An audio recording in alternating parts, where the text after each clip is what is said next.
Anyway, thanks for coming. I call to order the Appropriations Committee meeting, March 14th.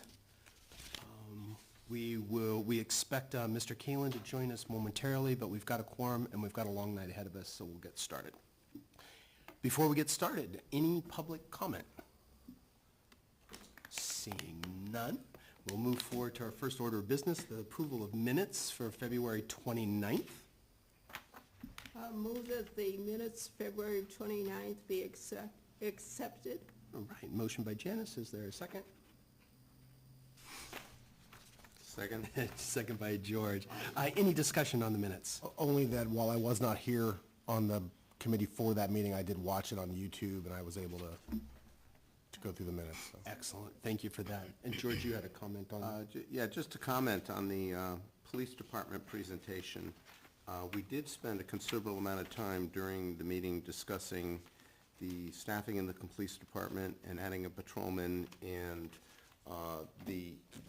both the increased volume of calls that the police department's handling in comparison with worthwhile towns. So I'm not necessarily suggesting that we amend the minutes, but it might be worth mentioning that that is available in the recording of our meeting, and anybody that's interested should. Yeah, good point there. So with all these discussions, now that we have the full recording of the meetings, and with the new format on the minutes link to the recording and the specific presentations, so full details there, and in the case of the police department discussion, right, that was a very good discussion. I think that was we spent a considerable amount of time going over that, so. Good to see. Thank you for mentioning that. Any other comments? All right, all those in favor? Motion passes. Next up, Assabet Valley Regional Technical High School fiscal year 2025 budget presentation. Excellent. Well, thank you and good evening. It's always a pleasure to come before the Appropriations Committee to present our new budget, which is FY25. Before I get started, I'd like to make sure I recognized my esteemed colleague and our school committee chair and Northborough rep, Virginia Sims George, has done an outstanding job with her time that she's been on the committee. Was on prior to my start, but has served the last number of years as chair and has done an outstanding job. So I just want to publicly thank Virginia for all of her great work. That's great. Thank you. So just quickly, I'll give you a couple quick fast facts. They're not in the packet that you have, but Assabet's been celebrating its 50th year. This year we had a 50th rededication to the building in November. Some interesting artifacts. We have a kind of a I just lost my train of thought. Kind of a time time capsule type display in which we actually have one of the original groundbreaking shovels that was actually given to us by the Dean Goodwin, who was the representative from Berlin, his wife. And there's a whole story behind the shovel, but it was pretty cool to have something that was from groundbreaking when they first, started building the school. Other great artifacts that are in there as well, so if you get a chance to stop by, we'd love to have you tour the building. Besides our 50th year, we're presenting our FY25 budget plan, as well as we're going to just follow up on the stabilization fund that we're looking to establish as well this year. FY24 is the first year, this current year, in which we have a full class of all in-district students. And what that means for the folks that have not been here before, we've shared with the Appropriation Committee in our communities over the years past that we've seen this trend that we've had less out-of-district students and more in-district students have interest and enroll in Assabet. And so what happens with that is we basically have a shifting of how the funding happens, where member assessments would be much lower. At one time when I started in 2015, about a third of our population of students were from out-of-district communities. So they were not being assessed to our member towns, and of course, Chapter 70 foundation money was much lower, your minimum local contribution was much lower, but as you'll see, we've had 47 additional students in the FY24 and we have 48 students based on the enrollment as of October 1st of 2023. So we'll talk more about that. The good news is that Northborough has 67 students as of October 1st. It's an increase of 3 students over the previous October 1, 22 school year. And the assessment from which we originally gave you, which was a $1,457,284, which I think is what is in the budget book, is actually decreased by $48,098. So the new assessment is a $1,409,186. And the reason for the difference is we gave you the number in December before we had our governor's budget numbers. And then when we got those numbers and we worked it, we found that it was going to drop by about $48,000, $49,000. If you turn in your packet that's in front of you and you go just to the first slide, there's the superintendent director's welcome.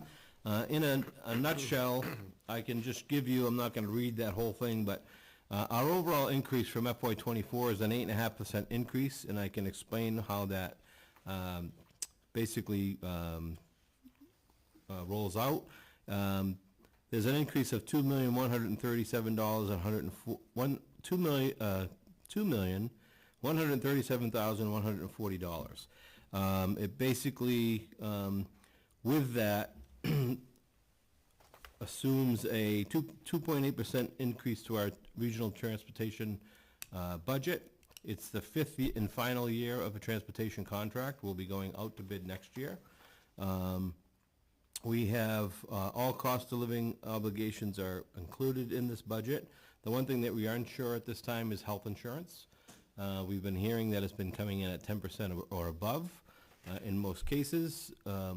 We do have Harvard Pilgrim at this point in time, and the split is a 75-25 split for any employee that was hired prior to July 1st, 2019, and anybody hired after that, it's a 70-30 split. So we had made some adjustments in that healthcare.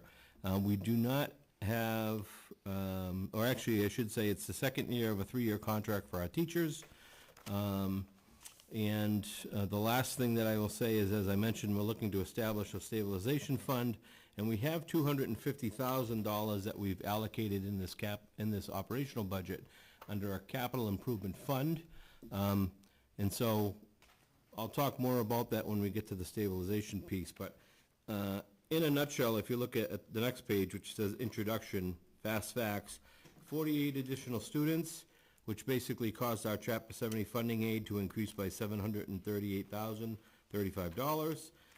It increased the minimum local contribution, which is our contribution from our communities, by $1,153,548. The regional transportation rate is a reduction based on what we had this year, FY24. It was funded at 95%. The regional transportation reimbursement in the governor's numbers was funded at 80%. When the regional Volk schools were built, or regional schools were built, they had promised funding of 100% of regional transportation reimbursement. However, those two great words at the end that said if appropriated has never allowed it to be at 100%. So whatever the difference is of our total transportation contract, we then have to pass that on to our communities, and you'll see in the chart how it gets broken down based on your enrollment. So you'll see the increase of that $1.8,885,47. That kind of plays into that $2 million increase that I've shared with you of that 8.5%.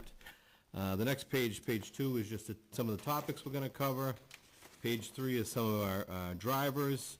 Obviously, we've had more in-district students. We've seen an increase in they're now called multilingual language students. In the past, they've been called English learners, ELs or ELLs.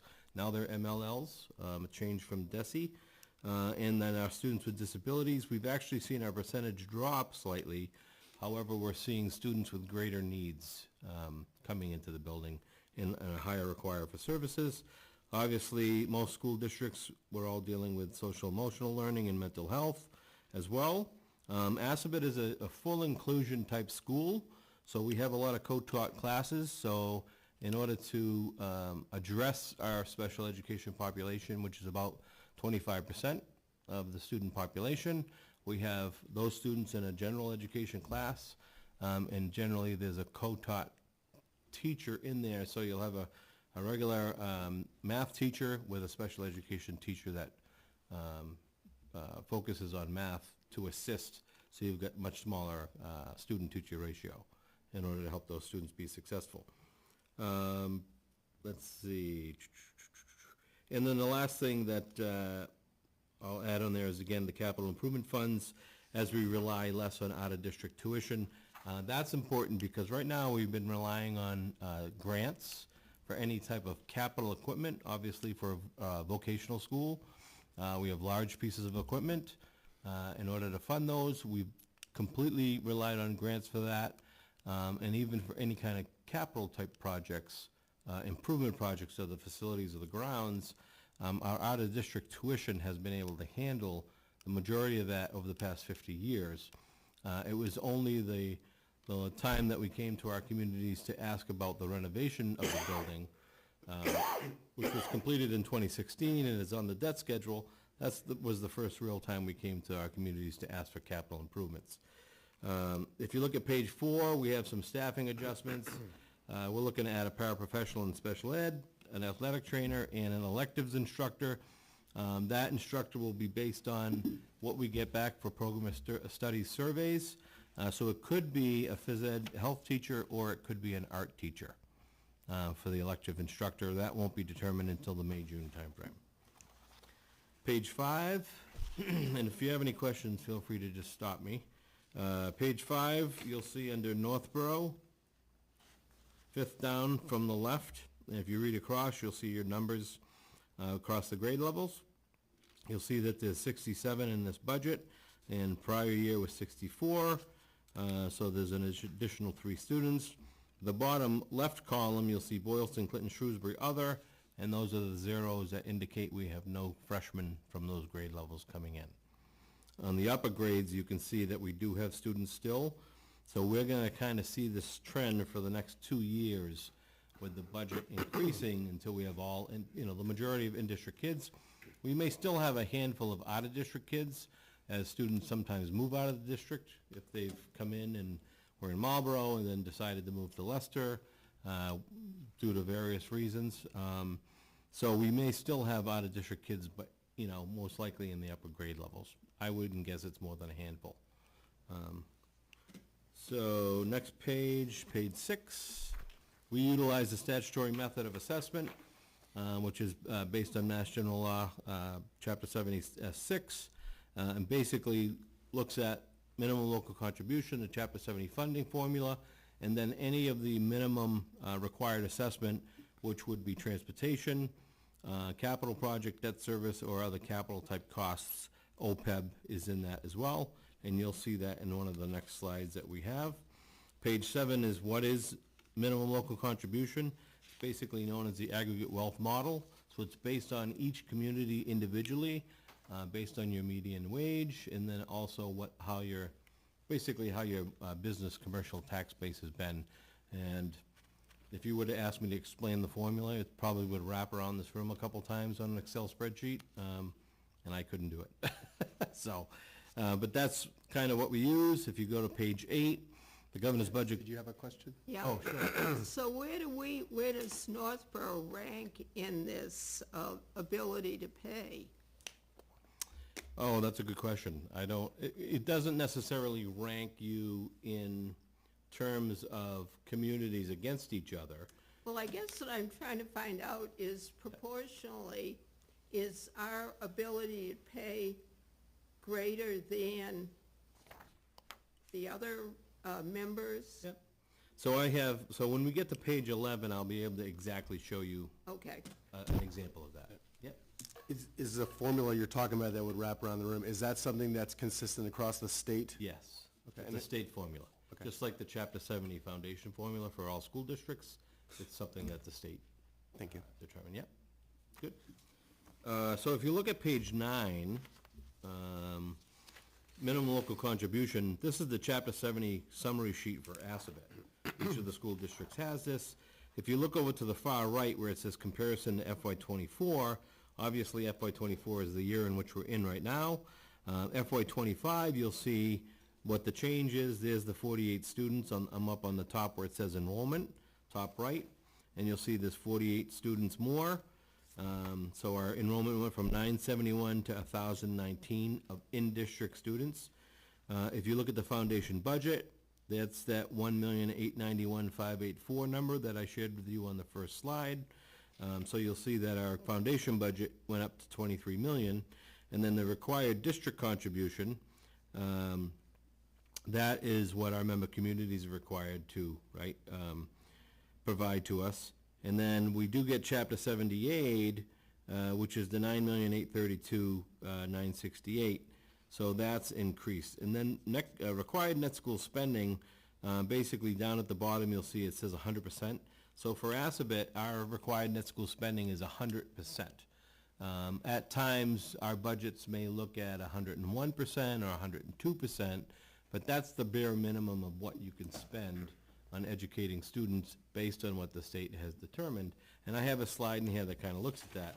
And for every community, it's different.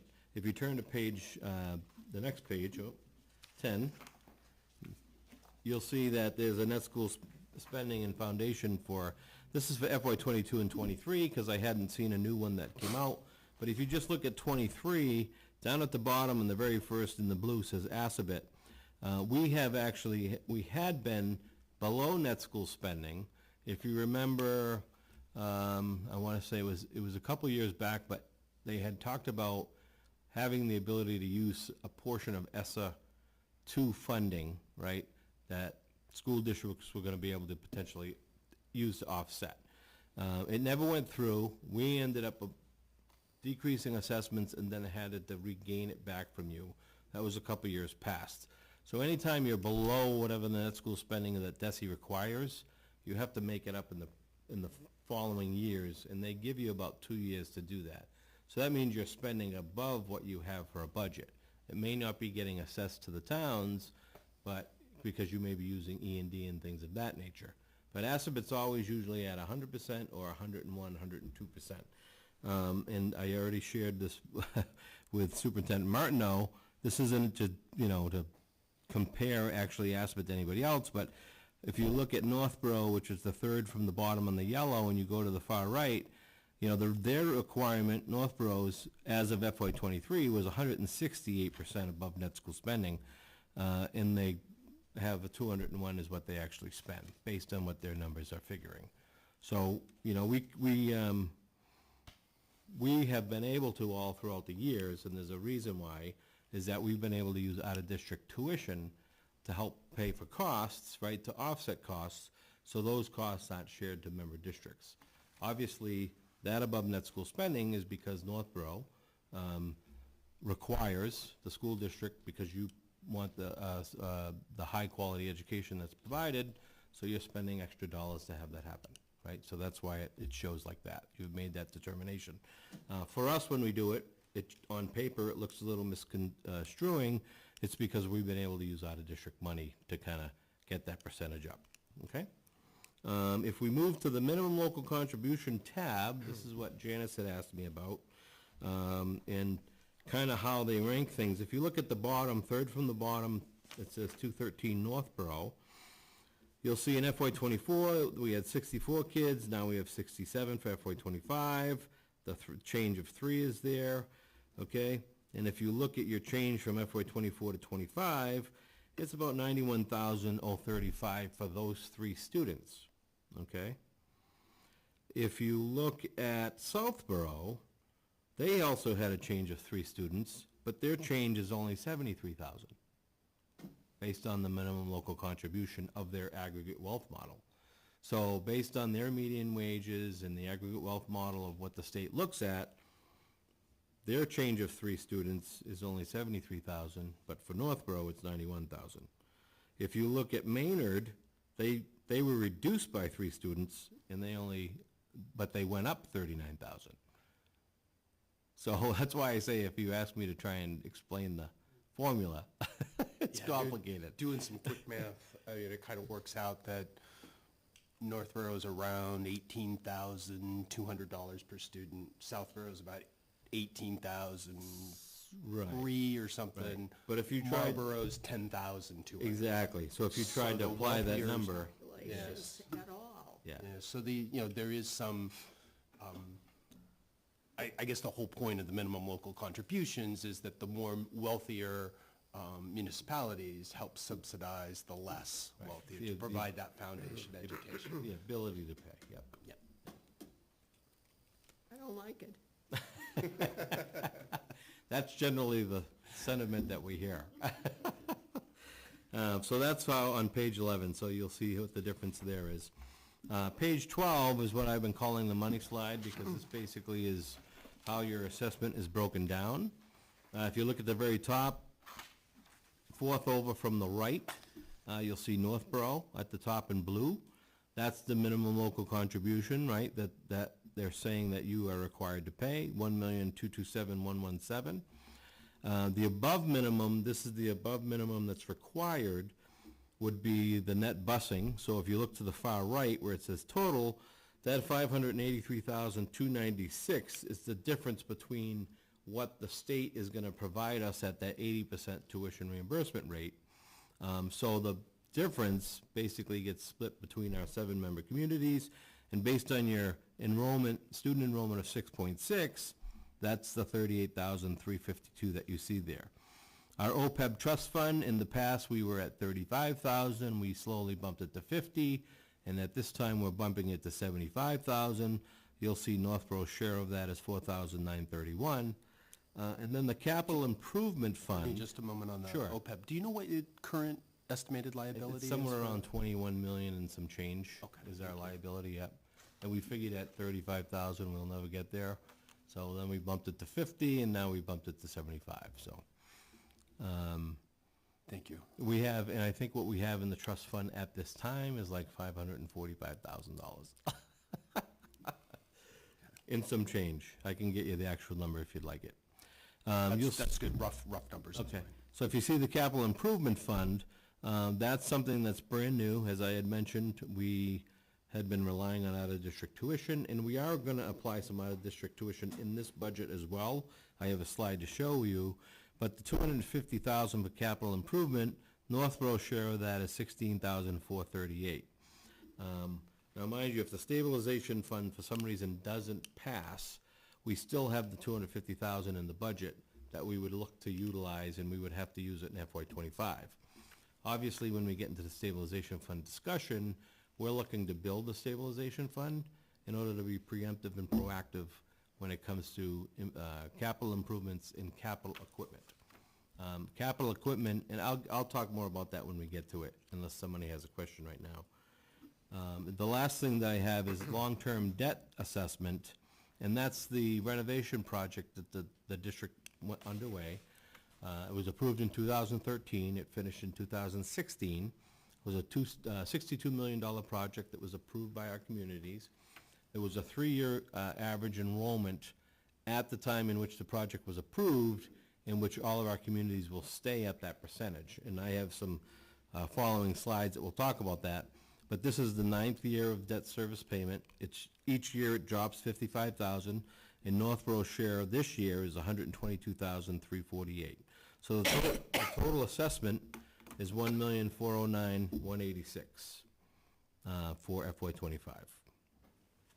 And the one thing I will tell you is, so when we look at, and I'm going to give you one of these town budget books, this larger book for you to look through. It's not really what I'm presenting tonight, but you'll see if you go to page 35 and you look at the school profile, which is the breakdown of where your students are and which programs they're in, you're going to see 66 on the student profile, because that's strictly for grades 9 through 12.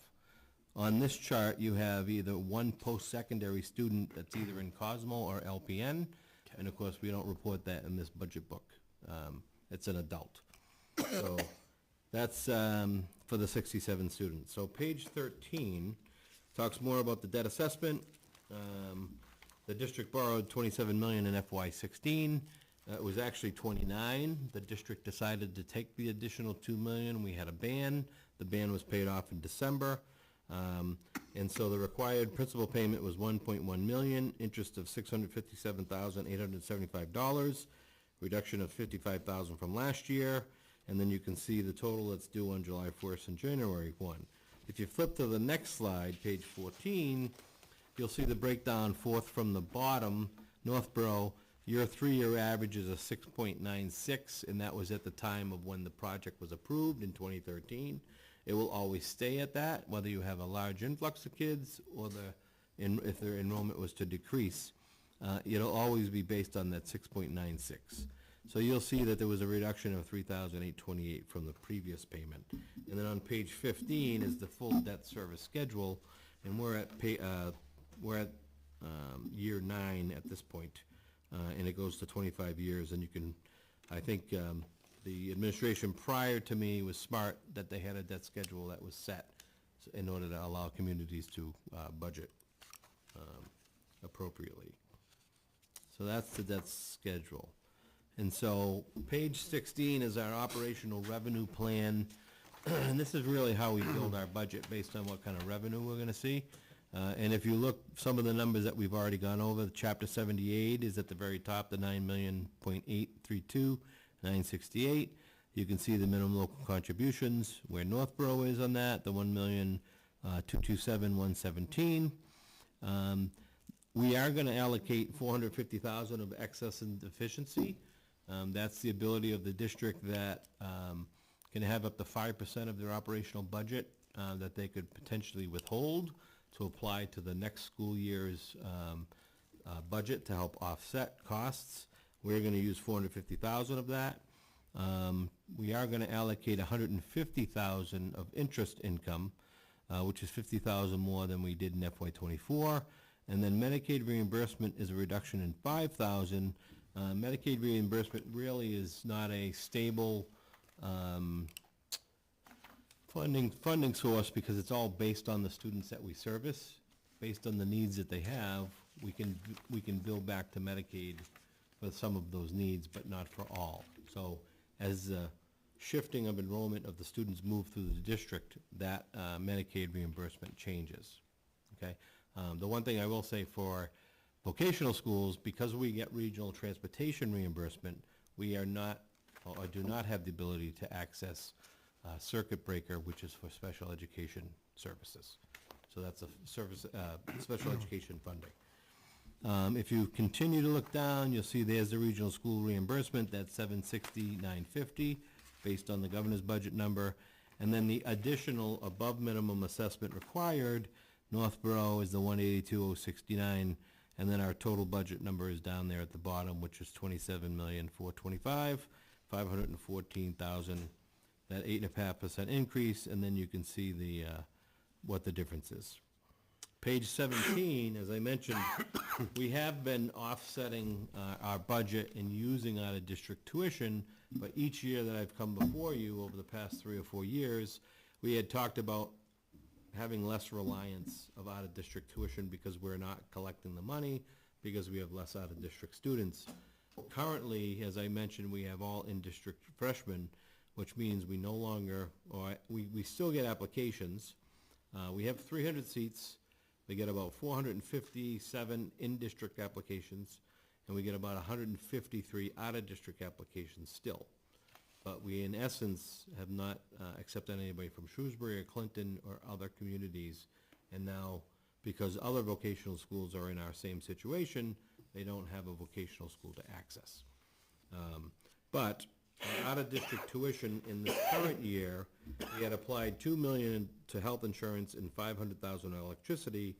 In FY25 budget, we're applying $1.5 million to health insurance and $200,000 towards electricity.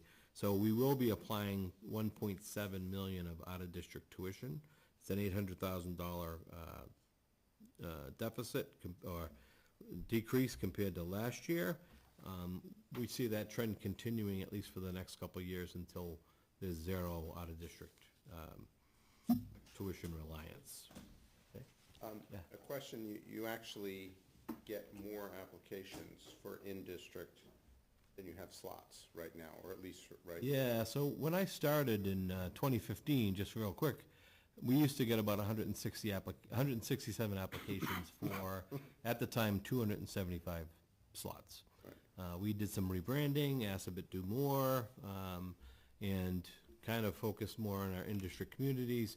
You know, we're at most of the in-district events. The principal, usually our admissions coordinator and our PR person, as well as some of our school committee members are out there as well, and I get out there as often as I can.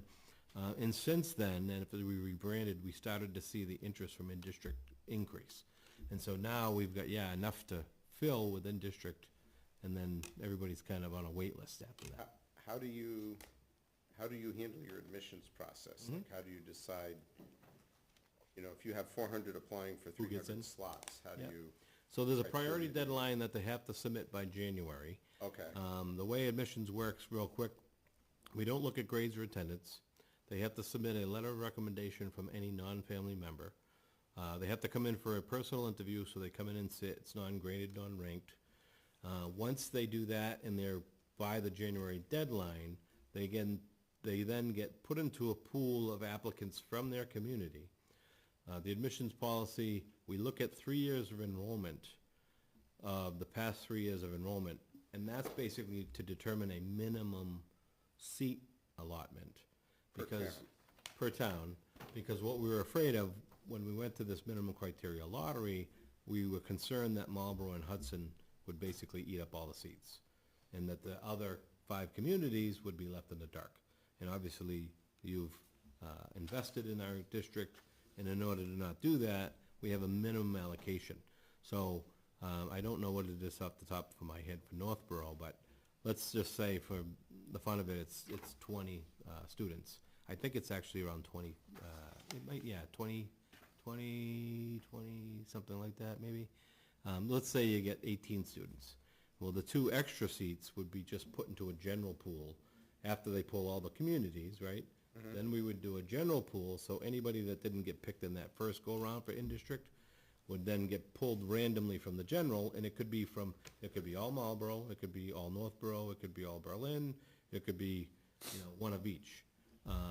And then what happens is, they do the same for all the towns that way, and then out of district is a totally separate. They get pulled, they get listed, and then when we have folks that don't accept spots, we go to the wait list and then backfill.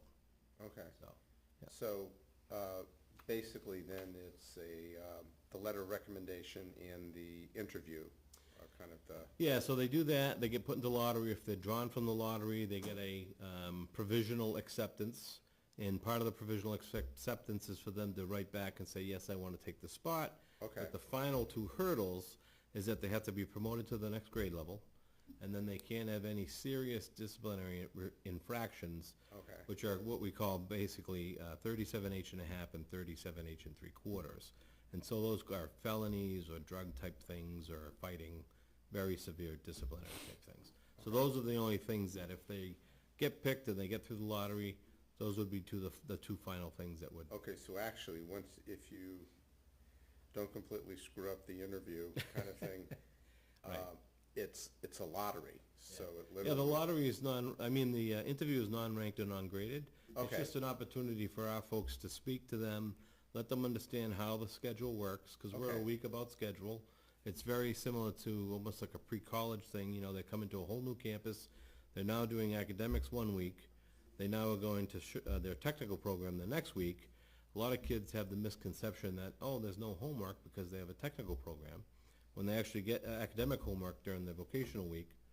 And then even in the technical programs, they do give homework as well, because you need to have consistency. So a lot of students, because of their executive functioning skills, find it difficult, right, to manage that schedule, and they sometimes will go back to their sending communities because it's a little too much. Other kids thrive, and, we try to make things relevant and engaging so they understand it. But it really is, it's, as much as I'd love to say everybody wants to go to vocational school, everybody doesn't. It's not for everybody, right? So you really have to have the ability to be flexible like that and have an adjustment in learning. Okay. So, yeah. So does that mean that any out-of-district applicants are just automatically waitlisted unless there's slots above the in-district applicant pool? Right. Okay. Yep, yeah, so what happens is, by the time June rolls around, we get the final grades and all that stuff. We then get calls over the summer saying, hey, I've changed my mind, I'm gonna go to my sending school, that's where all my friends are, and that's fine. What we do is we go to the list, we call the next person, we call the next person and call the next person until we get somebody that says, yep, I'll take it. If for some reason we go through it all completely in district and nobody takes it, then the out-of-district folks then have the opportunity. But other than that, really for out-of-district, it's usually more so in the upper grade levels, a sophomore or a junior. We wouldn't take any transfers past the junior year because for Career Tech Ed, you need to have 2 years in a program to be certified. So generally, unless they're transferring from another vocational school, we wouldn't take them in senior year. So it would be sophomore or junior year that we would see them. And the difficulty with that is the shop that they may want to go in may not have space. So that's the concern. If you don't get in the freshman year, you may have very limited access to what's available in the sophomore, junior year. And then, so the last one is page 18, which is our expenditures by function. And really the two categories, function 1,000, you'll see there's an increase there. 2,000, instruction. That's the 3 positions that we have. Those are the steps and levels and the COLA raises for our teachers that are in that, as well as any kind of other increases. And then under operation and maintenance, that's the other large category, 4,000s. You'll see there's a $500,000 in there. 250 of that is the capital improvement fund. And then the other increase is we have an outdated security and camera system. We also have an outdated phone system. If you can believe it, if I use the word hybrid, it sounds like it's rather new. However, when I say hybrid, it's an analog and, how would I say it? It's not really digital, but it's the old type, basically old school phone system that right now across the state for every public school building, when you call, if you have an emergency, 911 should be able to tell exactly which phone you're calling from, what the location in the building is, and what the address is. That's not available at Aspet right now. So if I have a teacher that calls from any of our places in the building, they have to explain where they're calling from because it doesn't automatically read it because our phone system's too old. So that's part of the other costs of getting that upgraded, looking to go somewhat voice over IP, which is the latest, right, and kind of cloud-based. So the nice thing is most people have cell phones, so if there's an issue and they can't tell where they are and there's an issue getting out, we do it through a cell phone. So it also helps we have an SRO on staff that if it's a real serious emergency, we just call him and then he calls it in over his radio. So any questions on the budget? That's the FY25 budget in a nutshell. All right, great. So quickly, stabilization. I know you were pressed for time.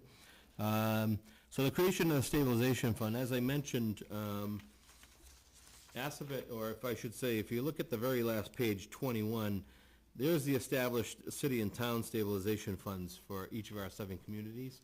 That's it's got the little chart, and it starts with Berlin. You'll see Northborough right there. This was as of 2022. $4,984,476 in the stabilization fund. As I mentioned, ASABET hadn't gone to our communities except for the renovation project that happened in 2013 over the past 50 years for any type of major capital improvements. Any kind of capital equipment that was purchased for ASABET in that time as well, we've relied on grants. Luckily, the governor, starting with Governor Patrick, through Governor Baker's tenure, and then now with Governor Healy's tenure, we've been lucky that they've been offering what they call workforce skills grants, which are to help for capital equipment costs. We've also had some funding through Perkins, which is the federal funding source that we get for Chapter 74 programs. And usually our equipment is not that cheap. For an example, metal fabrication, we're going to be getting a plasma cutter, a CNC plasma cutter. It's a type of cutting machine of metal that you can program it to do all kinds of different shapes, and that's about $41,000. So luckily, Perkins funding, the state of Mass had some additional money. It then got allocated to the schools based on what you had for enrollment and some other factors. And originally they told us it was about $35,000, then it came back in at like $42,000. So again, pretty lucky that we were able to, access that equipment, and not have to try and take it out of the operational budget. But when you times that times 16 programs, it can get quite expensive, and grants are not sustainable, and neither is the out-of-district tuition, as I mentioned. So the stabilization fund is really, as a regional school district, we don't have access to our member municipality stabilization funds, right? Those are set up for your communities. The regional stabilization fund, Mass General Law, Chapter 71, Section 16, G and a half, allows regional school districts to establish a stabilization fund in which school committees are the governing bodies that make the determination of how those funds are spent for capital projects and capital equipment. And the max percentage that they can have in that stabilization fund is 5% of the operational budget total for that year. So that's a maximum. That's the maximum. So if you had a $25 million budget, right, it's $1.25 million that you could have in that stabilization fund. Yes. I'm just trying to get my head wrapped around the impetus for this. So have you had a time, because you say that grants aren't sustainable, have you had a recent example of a necessary project or an urgent need and Sure. you were not able to do it through? Sure. So the other thing I should say too is we used to fund a lot of these things through out-of-district tuition. So right now, the renovation project to the building was fantastic. We were able to do all the outer envelope for weatherization. We added new HVAC heating systems, boilers, infrastructure sprinklers. We did not have sprinklers throughout the building. They are now throughout the building. And then met all up-to-date fire safety codes. What it didn't do is it didn't deal with the 50-year-old tile floor. That's now popping up because the adhesive is, tired and old and popping. The issue with that is that the 50-year-old tile has potential mastic, which there's asbestos in the mastic. So in order to replace the floor, you have to abate the floor. So the cost of the floor is tripled because it's 2/3 just to abate the floor and get rid of it, and then 1/3 of the cost of actually replacing the floor. On top of that, we have our roadways and parking lots that need to be replaced. Prior to COVID, we had an $800,000, $900,000 estimate. Then it bumped up to about $1.4 million. I haven't gotten a recent estimate, but we still haven't done anything to our roadways and such, and COVID was 4 years ago when we got the last estimate. So we still have to address that. So there are some other things we'd like to, as if there's a potential, and not that this will help this piece, but, is there a potential to expand, services that we can service more students and maybe get some more out-of-district kids in? That would help. We don't want to take away from our member communities' access, but if we could allocate and build. One thing I would tell you is I know if I had come back to the towns with another $50 million project, it's not going to get approved. So what we had done is looking at state funding, tried to look through a project that maybe was modular in nature, but would add 70,000 square feet to the building. That was about an $8.5 million price tag. We didn't get funded for that, so of course we didn't do it. However, if we had a stabilization fund that we then could get a bond or a band or something that could help, a long-term release, or you could have something to put down towards it, that might be potential. If you had capital equipment that we needed to purchase in order to make sure our students stay current, the stabilization fund could be used for that. So those are really the impetuses that we don't no longer have out-of-district tuition money. So we put a turf field in a few years ago. It was about $2.47 million. None of our communities were assessed for that because we were able to pay for it through our out-of-district tuition. So, but the one thing we do with communities, I know Berlin does it, I'm not sure Marlboro may use it. Any of our communities, our police departments, we've been allowing them to use it for their physical and PT tests when their folks have to get recertified. So any chance that we can offer it as a community resource, we do it. But again, as you use that money, the money disappears and you're not collecting any more money into it, right? So it's really for us to be preemptive and proactive. I was at a school district prior to this, and for the longest time, we had a fire chief that would go in, approve the building.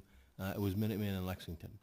And they had this area called the Trades Hall. And over the years, it was built in the 70s, and they had a very open concept thinking, right? So if you can imagine, when the building first opened, there was just painted lines on the floors that separated the shops. So if you can imagine, carpentry shop from electrical, plumbing shop, HVAC, I can imagine the projectiles being tossed, over the lines. Then they put up fences, then they put up wooden walls, and for the longest time, the fire chief said, just use fire-resistant paint, you'll be fine.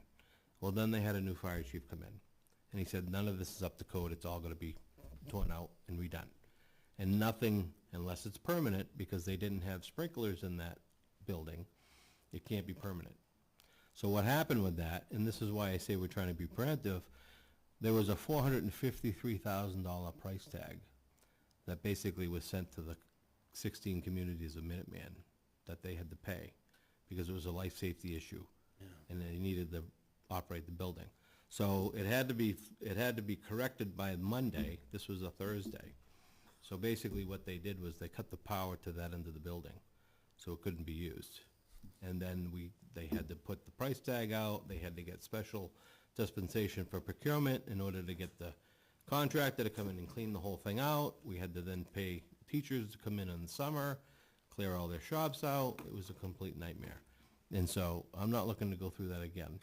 So before we get to that point, and with the impetus of, building the stabilization fund, we're hoping to be proactive. And so, as I mentioned, the governing body would be the school committee. Obviously, for this vote at the town, it's a simple majority, but all we need 2/3 of the communities to vote it.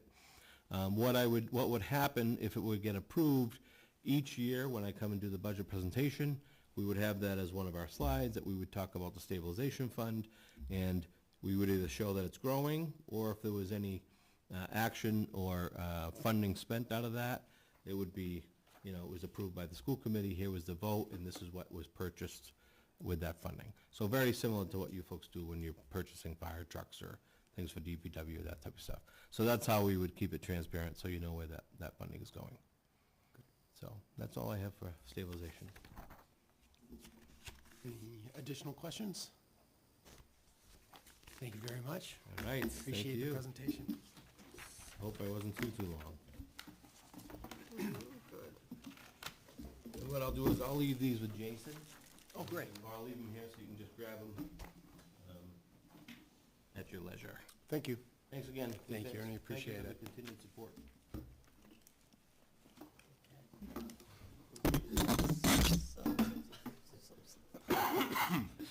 Already changing out the name tags? Excellent. It's great to see you again. Have a good night. Take care, thank you. Okay, I appreciate it. I'm glad you explained chapter 70 funding for me. I know you. Actually, it makes your explanation go that much faster. 50 minutes of my presentation, so. That's great. Stabilization funds, all that's covered. In my head, I'm like, did I say that already? From doing this 7 Yeah. days. That's Good night, great. thank you. Thank you. Good night. Good night, Virginia. So next up, Northborough K-8 schools for the fiscal year 2025 budget presentation. Sure, so thank you for having us this evening, and I'm Greg Martineau, the superintendent, and I'm Becky Pellegrino, the finance director. Kelly Gannett, Chair of the School Committee. we are pleased to present the FY25 school committee approved budget. The goal really is to share the budget process and what we were trying to accomplish in the final budget for pre-K through 8 Northborough, and answer any questions that you may have. We also provided the town administrator with virtual copies or links to the budget booklet, so hopefully you have that information. Yes, that was outlines all transmitted the to us details. earlier. And we are in the process of updating that document as well with the latest documents. I had a that we'll be question on page presenting. 137. Thank you I saw the providing- same thing. Page 137. Perfect. But We- yeah, thank we you can for save forwarding for that questions. ahead of time. That did help Yeah, prepare us for the review. Perfect. So in terms of the budget process, we really think about what we want to accomplish and achieve in terms of with our students. We have excellent teachers, great students, supportive parents, And we really think about what is our mission, and it's really to educate, inspire, and challenge all students, and that really is kind of the mission of the budget. And we also think about what we want to accomplish in terms of preparing students for the next grade level, transition to school, or at the high school, transition to college or career. And we really think about how can we help students become collaborators, critical and creative thinkers, communicators, socially and civically engaged, growth-oriented, and healthy and balanced. And that really drives the budget process.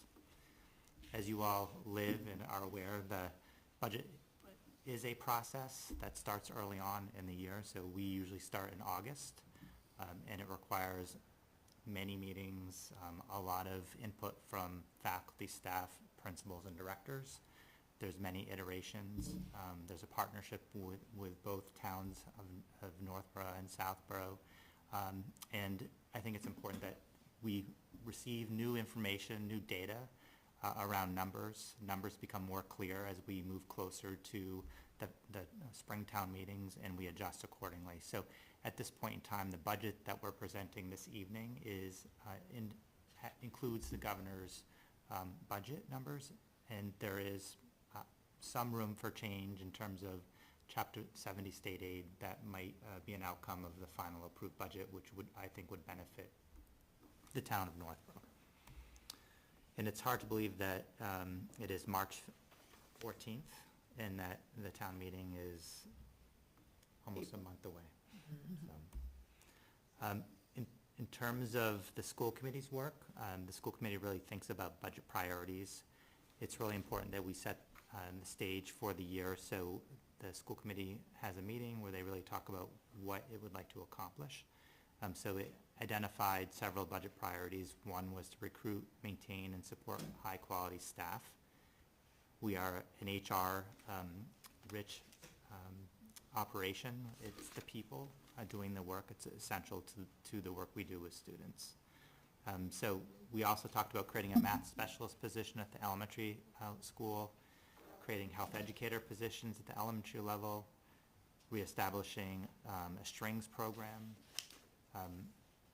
create a K-8 maintenance and grounds position, adding a special education chairperson for the elementary and middle school levels, increasing instructional technology specialists and technology support, launching a world language program, creating 2 assistant principals at the elementary level, and ensuring the district is maximizing current staffing resources. So those were the priorities. Not all of those were accomplished through the budget this evening, but I think it's important to think about what we like to have if money were no object, which we know it is.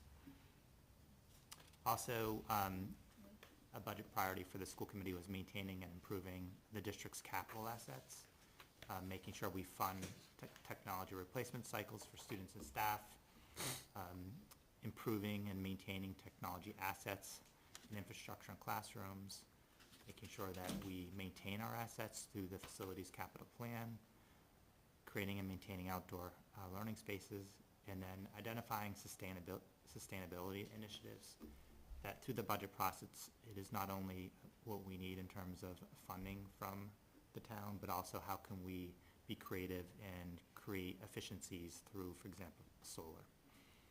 And then lastly, meeting the needs of all learners, making sure that we're within the class size policy the school committee established, and supporting culturally and responsive practices.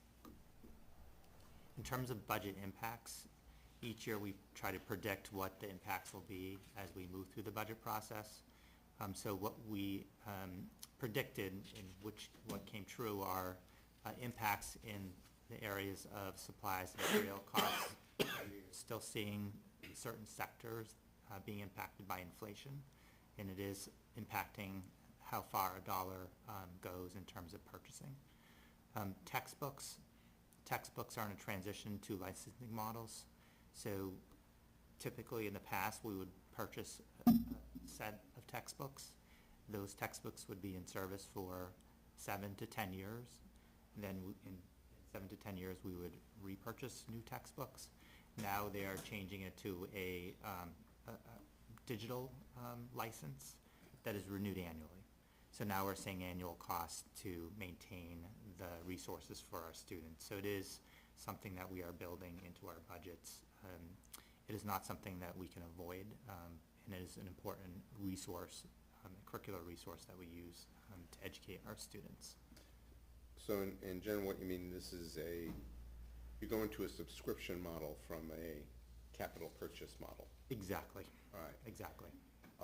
In terms of total cost, is the electronic subscription model, I mean, is there a reason to do this? So I think that from a budgeting perspective, it is more consistent. Right. So we don't have these peaks and valleys of, we need new science texts and all of a sudden there's a huge expense. Right. But it does year over year increase our operational budget and flattens out the peaks and valleys. Right, and it lowers the capital kind of thing, because you don't need to purchase X. Exactly. Instructional software, and this is tied to that textbook purchase, it's really considered instructional software. And then lastly, the ESSER phase out. So we were the recipients of ESSER, which is the same as ARPA for the town, and we have until, I think, September 30th to expend ESSER 3. We've tried to be strategic around how we expend the money and not create structural deficits in our budget, but that is challenging. So some of the purchases that we made with ESSER were one-time purchases and a few offsets, and now we have to put those offsets back onto the operational. Sorry, just one more Sure, question sure. about the Yeah. subscription model. One of the problems when you buy a textbook every 7 years, by the time you get to year 7, the information in the textbook's 7 years out of date. Is the subscription model kind of? It helps maintain and keep our resources keep current. current. Exactly. Okay, all right. So if something happens in terms of, for current events, for example, it's automatically updated. Or if some new learning in science happens, those are updated. So it is Okay. it is a benefit. And I think that the print books are not available as much, too. Yeah, The resources most aren't. publishers are moving away. They're from moving away textbooks. from it, so. Or The industry's moving in Yeah. this direction. It's not as if So, you need to be on the front end or the back end, but it's happening. it's. I was about to ask if any school district that you're aware of is still using the old, buy these textbooks have these big stacks of books every, 7, 10 years. I think depending on the level, middle school and high school level, there are situations where that does happen. It's rare. As a district, we are moving away from that. And I think oftentimes what we're hearing now, we're seeing is that, we'll give you the textbooks for free, but you have to pay for the digital license. Right, sure. Or you have to buy the textbooks and we'll give you the digital license for free. But it ends up that we are having to subscribe annually to these tools and resources. So the next slide speaks to the ESSER 3 FY24 expenses. So what we purchased with ESSER, and again, we tried to be very mindful of trying not to create structural deficits, but the result is we used $172,155 of ESSER funds in FY24 to offset the FY24 budget, and now we're having to make sure those are back onto the operational budget. So that has been a minor impact, but an impact. And was that ESSER Phase 3 the last phase? Yeah. I mean, that is the, It was fully expended already, so. okay, thank you. The next slide really speaks to the budget process from the initial budget requests that are submitted to the finance department from directors and principals, to the preliminary budget, to tonight, the school committee approved budget. And it does speak to the process, and you'll see the initial budget requests in October. The initial requests summed to $31,409,816. And again, what we try to do with our leadership team is really thinking about, if money was not an obstacle, what would we want to ask for? Well knowing that that's not realistic, but we don't want financial constraints to not allow our principals and our district leaders to think about what could be. But from that initial request, you can see the school committee approved budget, which is $29,119,597, is much less than the initial budget requests. and it is a 3.99% increase over fiscal year '24. The next slide, part of that, the work that we do is really thinking about what positions we would like. So this is a list of positions that were discussed and advocated for during the budget process. The positions that are in, the rows that are in green are the positions that are included in this FY25 budget. So you can see that we are creating math interventionists, and also we have included funding to reestablish a strings program, and we're really working on the details on the strings program, and our goal is to start at the middle school and then eventually have the strings program start in 3rd grade and have a parallel musical experience for students in Northborough that Southborough students are getting. So this budget steps toward that goal. And the other positions that you see, although are important, again, are not included in this budget. The next slide are additional proposed positions, and again, green are positions that are included in the FY25 budget. So you'll see an adaptive physical education teacher. So we have an adaptive PE teacher who is currently a .8 shared across our 3 districts. We are making that person full-time, and Northborough's share of that .2 increase of that person's position is .08. We are adding 2 educational support professionals, so each year we look at our student support and student needs and IEPs. So these 2 positions will add the positions necessary to make sure that students on IEPs are getting what they need. And then a special education teacher, so we have a CASEL program in our elementary schools, and this is adding an additional teacher to meet the needs of our CASEL program. So overall, through the budget process, there were 24.78 FTEs requested. And again, we were well aware that was not going to be something that we could accomplish in this budget cycle. But what we are doing is we are creating a 5-year plan, a roadmap, so that, you know, what are our priorities in year 1, year 2, year 3, year 4, and year 5, so we can work toward achieving, adding some of these positions in a way that is fiscally responsible. Is that something where as current personnel in one discipline retires, you reevaluate, you need to replace in that same discipline or move to one of these new? Correct. Oftentimes through attrition too, so we'll have someone who has been in our district for 35 years and is at the highest pay level, and then when that person retires, then the person coming in is not starting at that level. Yeah. So there's a differential, and then we look at that differential, and over several hires it adds up, and Yeah. thinking about how we can add positions in the most cost-effective way. Okay, that makes sense. Thank you. The next slide is significant budget offsets. So there are 3 significant budget offsets. The first is circuit breaker special education reimbursement.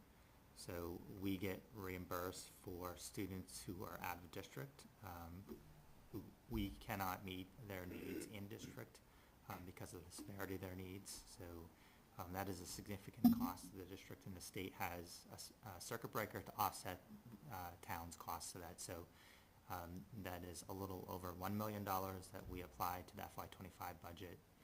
We also get circuit breaker for special education transportation reimbursement to offset the costs of transportation for students who receive special education. That's a little under $170,000. And then each year we look at retirements and leave of absences. So again, looking through attrition, we look to add positions, also to moderate any significant budget increases that we see. So in this budget, due to retirements and leave of absences, there's a budget offset of a little over $250,000. So the total budget offsets total $1,482,033. How much do the circuit breaker offsets compare to the actual cost, the percentage of that's reimbursed or returned? The district is responsible for $50,000. Approximately, it's 4 times the foundation, student foundation, so it's about $50,000. And then it's it can range, but it's about 80% of any cost above 50,000. Above the 50, okay. And that can vary depending on the state level budget. So it is significant, but it's that $40,000 to $50,000 payment, and then it's we're responsible for 20%. So we have, we have a out-of-district placement that is $750,000 to educate that student. So 50,000, and then 20% of that 750 is paid. 140,000? So it adds up quickly, but it is appreciated, and it does help in terms of legislative priorities. It is to make sure that circuit breaker is funded to the full extent. That's pretty much one of our repeating Yes, it's a legislative common theme. priorities, right? Anything you want to add there? So the FY25 approved budget is $29,119,597, and it is a $1,118,370 increase over fiscal year 25, which represents a 3.99% increase over FY24. And the next slide is, what are some of the instructional materials included in the budget? This is where you will see some of the increased costs as a result of licensing models for curriculum resources. So Wit and Wisdom digital license, K through 5, we implemented a new ELA curriculum, K through 5 this year, and then the digital licenses annually will be about $8,000. This budget also includes funding for a middle school ELA curriculum, so we implemented a curriculum in pre-K through 5. This will implement curriculum 6 through 8, so that is a $67,000 addition to the budget. Also Envision and ST Math K-5, that's just renewing our licenses for our curriculum for mathematics. And then we have resources for middle school social studies and science curriculum, licenses for Second Step and our social emotional learning curriculum K through 8, middle school math curriculum, and then student and staff devices. And again, this was offset by ESSER last year. Now we're placing it back on the budget. The next slide, other materials included in the budget. So we do have, originally we thought a health or a math educator. Through conversations with the district leadership team, principals thought it was really important to have more math support. So this will be more additional math support to our opportunities for students. This includes a special education teacher for the CASEL program, NESP. The ELA coordinator, a portion of the ELA coordinator, which is a shared position between Northborough and Southborough, we funded through ESSER, so this is putting her salary back on to the operational budget. Spoke about the middle school strings and instruments, $50,000. The human resource information system, we're trying to be more efficient, so we have about 800 employees across our 3 districts. We are going to be implementing HRIS system, which will make our employee management much easier. Sharing information, collecting information will be all electronic. The $7,011 is Northborough's 40% of the overall cost. 30% will be shared with the region, 30% will be shared with Southborough. I thought that the math educator is going to be 4 FTEs, so. So the conversation that originally was, we started with 4 FTEs. Now we're talking about interventionists, and now we're talking about 2 interventionists split between each paired with 2 elementary schools. Okay. And then the last slide is historical budget increases compared to inflation. I think it's if you look at past budgets from FY18 to FY25, you can see the pandemic. I think all department budgets were impacted in Northborough as well as the region. In FY22, we brought in a very modest budget increase. And then at FY24, it was one of the larger budget increases that we requested in the past 5 or 6 years. And now we're seeing the budget requests moderate. We try to be mindful that we are one department of many in the town of Northborough, and we are also the largest department in terms of dollar. So we try to be mindful of that impact. And I think our approach is to be stable and consistent over time and not have peaks and valleys. That, we have been able to improve our programs, add programs with this model. And, so this budget continues that philosophy and that approach. And we would be happy to answer any questions that you may have. Have you any significant changes due to the people housed in temporary housing who undoubtedly have children? Are the children enrolled in school? Yes, so. Believe me, I think they should be. Yes, so we enrolled, I believe, 16 students in the fall to Northborough Public Schools in the region. So I believe we had about 9 or 10 elementary school students, middle school. Do you have the exact number? 10 elementary and middle school students and 6 at the high school. So we, we were strategic in where we made sure we kept the students together. So we had students at Z, created a little cohort. We had students in Milliken and Algonquin. We were receiving additional funding as a result of educating students, so we were using that money that was $104 a day. A day per student. Per student. They have done really well in our system. Our educators have done an amazing job. The parents have been very engaged in the process.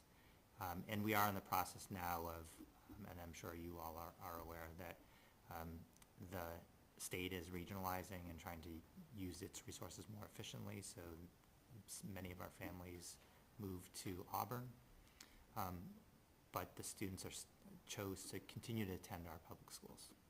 So they're being transported.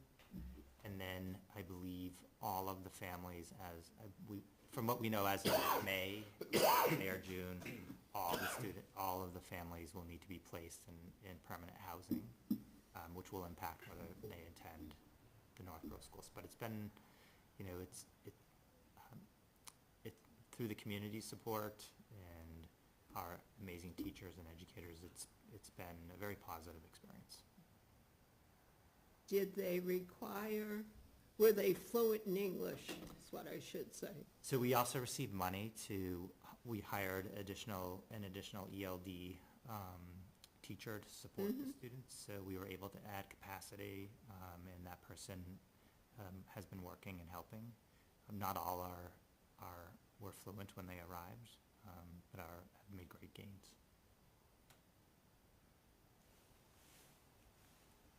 In past years, in addition to the budget information, you provided enrollment information, how the schools are doing and stuff. None of that's here this year. It's is in that the, available? Yes, so I will share the link with Scott to the budget book.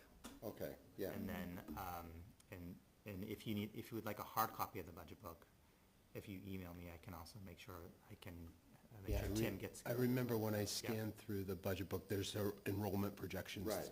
There. Okay, yeah, so I think it's in the package, and we'll retransmit that. And I can speak to enrollment in kind of general terms. So I think that when we look at our enrollment projections, our pre-K to 8 enrollment over the past 10 years has declined about 10%, which was projected. So right now we are in the valley of enrollment, and then over the next 10 years, we'll see an increase of 10%. So if you look at our enrollment, it's a V, and now we're climbing. So I think it's predictable. The enrollment over the next 10 years is steady. And obviously, you know, being an MBTA adjacent community could impact that. So it's something, Okay. something we Well, are, if that happens, so if we are keeping in a close eye on that to see if that could impact enrollment in our schools. Scott? Yeah. Is this the school committee's approved budget? This is, Thank you. yeah. Is there modeling that you do then from even a facilities perspective, let's say, in terms of physical capacity, staffing capacity and all that, then to look at how those enrollments then map to what the future needs are going to be? Yes, so we look at the current assets that we have in terms of building space and what's the maximum capacity and what's the impact of programming. So obviously, we could take classrooms from music, art, but, you know, it really impacts programming. I would share that with the town of Northborough being invited into the Mass School Building Authority eligibility phase, it's a great opportunity for the community to really think about what is future enrollment going to look like and what space will be needed. And it does take into consideration mobility, so families who are selling homes and people moving in. It also takes into account birth rates and looks at any future projects that could come to fruition that would impact enrollment. So I think our space now is our space. You know, we can't grow it anymore. And I think this eligibility phase will give the community an opportunity to think about, you know, what does the next generation of school facility look like for the town? And how does that align with potential enrollment increases? So I bet those requirements would then weigh heavily on the feasibility study for Beasley, It right? does. So eligibility That is looking at current enrollment, and then we enter feasibility, and then feasibility is really diving in. Yeah, okay, great. Any other questions? All right, thank you so much for that phase. Now you have to put your other hats on. We'll switch to the Algonquin The Regional next budget. superintendent's much more engaging. I like that guy better, yeah. So I will not speak to kind of the mission and vision and what we're It's trying glad to see that achieve. it's the same. It is. They're very similar, very similar. And it is consistent across Northborough, South, and the region, and that is by design. But in terms of the regional school committee budget priorities, it too takes the time to really think about what it would like to accomplish. So the regional school committee selected empowering learners, making sure that we fund the recommended curriculum replacement cycles and explore alternative curriculum cost models. So again, many of our resources at Algonquin are textbook-based, and really thinking about what's the next generation of curriculum and how do we shift in that direction. Equity of opportunity, so really thinking about how can we expand experiential learning opportunities for juniors and seniors. We added a position in the FY24 budget to add a career coordinator, and do you know the exact name of the title? It's my neighbor. Yeah, so we've hired a person to really think about making business connections, networking, and providing more opportunities for students to have experiential learning opportunities. So if a student is interested in, you know, working as an engineer, seeking out engineers and providing work-study opportunities and really having students gain experiences. She's also working on trying to find employment opportunities for students over the summer, not just working at Almond's Ice Cream, but real kind of opportunities to learn about different careers and, you know, and gain some experience. So we're very excited about her work, and we think that I think we'll be able to really provide students with a lot of opportunities as they enter their junior and senior year that will help them explore different careers and opportunities to help them be more informed as they as they become adults and citizens. Healthy and balanced learners to prioritize social, emotional, and physical well-being of students. So this is always a goal for the school committee. It's something that we work hard at, and it's not something that you're ever done focusing on. So again, making improvements to how we support our students. And then the other is creating a special education team chairperson. And then in terms of finance and operations to support teaching and learning, really seeking to achieve net zero and expand the solar array on Algonquin's rooftop. Currently we have one solar array, and this would expand it so we would have, I believe, 70% of our energy from a renewable source. Algonquin's energy would be 70% from a renewable source, which is pretty exciting. Our goal is to get to 100%. And then create and fund a stabilization fund, and I can speak to that later on in the presentation. And then we're very fortunate to have both communities, Northborough and Southborough, support a new athletic complex. So we are in the process of really looking at how do we create a fund for the long-term maintenance of that complex, so that in 10 years we have an endowment that we can say, okay, we need to do X, Y, and Z, and we've thought that through. So we are developing a plan, and that will include sponsorships and donations, rentals, and really think about, how can we support that facility while not burdening the taxpayers of future costs. And then lastly, sustainable contribution to the OPEB unfunded liability. So as you are aware, the region is like its own entity, its own town, so we are responsible for all other post-employment benefits, and something that we are trying to keep in mind as we look at what that liability is and how do we create a sustainable funding source for that. The other thing I'll just mention that each fall we do provide the select board and the town administrator and boards and committees with kind of our snapshot of what we think will come to fruition in the upcoming budget year. So when we started the budget cycle, we thought that we would see about a 4.5 increase in the overall budget for Algonquin. We predicted that we wouldn't really see any additional Chapter 70 aid. So far in the governor's budget, that is coming true. We predicted that health insurance costs would increase between 7 to 10%. We just learned this week, or last week, that it's a 7.9% increase. So our projections were at 10%, so that has been helpful in terms of the budget process. It was not a 10% increase.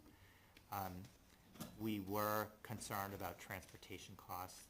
We have a 3-year contract with our current bus contractor with an ability to renew for 2 additional years. So we are in the 4th year of that contract, and we have the ability to renew for next year. We were thinking about testing the market, but all data sources indicated that people were seeing anywhere between a 25 to 35% increase on transportation contracts. So we knew what our rate was for next year, and that was under 4%. It's 2%. 2%. So it was something we couldn't not enter into. And then we were predicting out of district special education costs would increase by 7%. And then in terms of assessments, our predictions were Northborough's assessment would be about a 5% increase, and Southborough's would be a 4%. So this is an opportunity to just talk about the great work our finance department does in terms of financial modeling and projecting. As Superintendent Houle mentioned, the funding formulas are complex, but there are ways to kind of project and forecast what the impact will be. So this is just an opportunity. As we move through this presentation, you'll see that most of our projections were spot on. And Jason knows the education foundation, the budget, or the formula is complicated. But I think Becky and I have, we're pretty Can I good. make one comment Sure. to the chair? Just, we've gone over that formula a number of times, and, you know, with the previous superintendents as well, and I think we even had officials from the Department of Ed here to work with some of the Appropriations Committee members to explain the formula. I think that meeting, we all left with, But it's tremendously enrollment driven, because the formulas seem to play out that Northborough and Southboroughs are pretty equivalent under that formula when it comes out to per pupil costs. So really what's going on with the assessments is basically not purely because there's a formula behind it, but I'm misspeaking by saying it's purely enrollment driven, but it is driven heavily by enrollment. it is a factor, and any slight percentage increase or decrease to enrollment can have a, you know, a disparate impact to a community. So, you know, we do have a slide that shows the assessment increases over the year, and you'll see that some years it's to Northborough's advantage, some years it's to Southborough, but it's peaks and valleys. I think of the last couple years, it's pretty consistent between Northborough and Southborough, which is a good place to be, but not because we're exercising any mechanism behind the scenes. There's no discretion, right, in applying the formula to the different formula is attributes. the formula. It is Enrollment what it is the is, enrollment. right? It's math.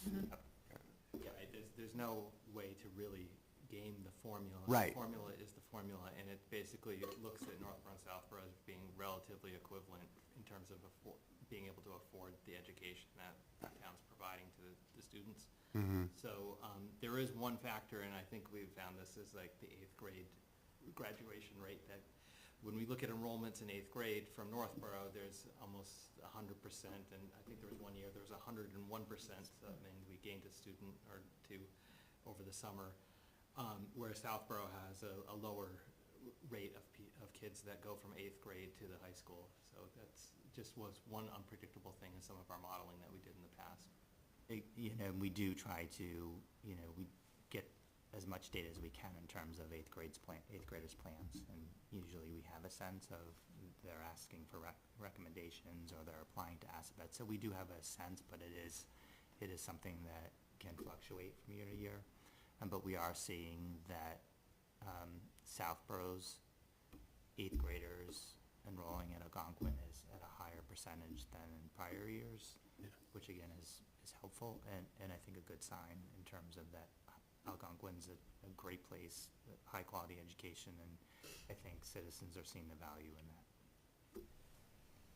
that. So some of the similar budget impacts that we saw at the pre-K to 8 budget were also impacts to the FY25 budget.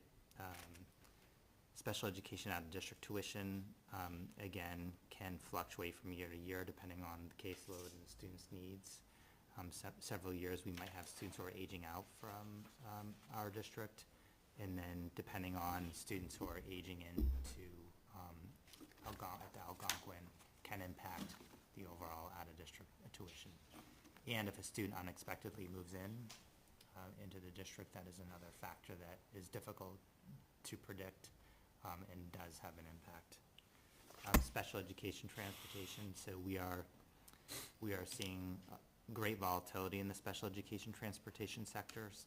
So special education transportation for students who take vans or need other forms of transportation has gone up significantly, and we're seeing that across our neighboring communities and other towns across central Mass.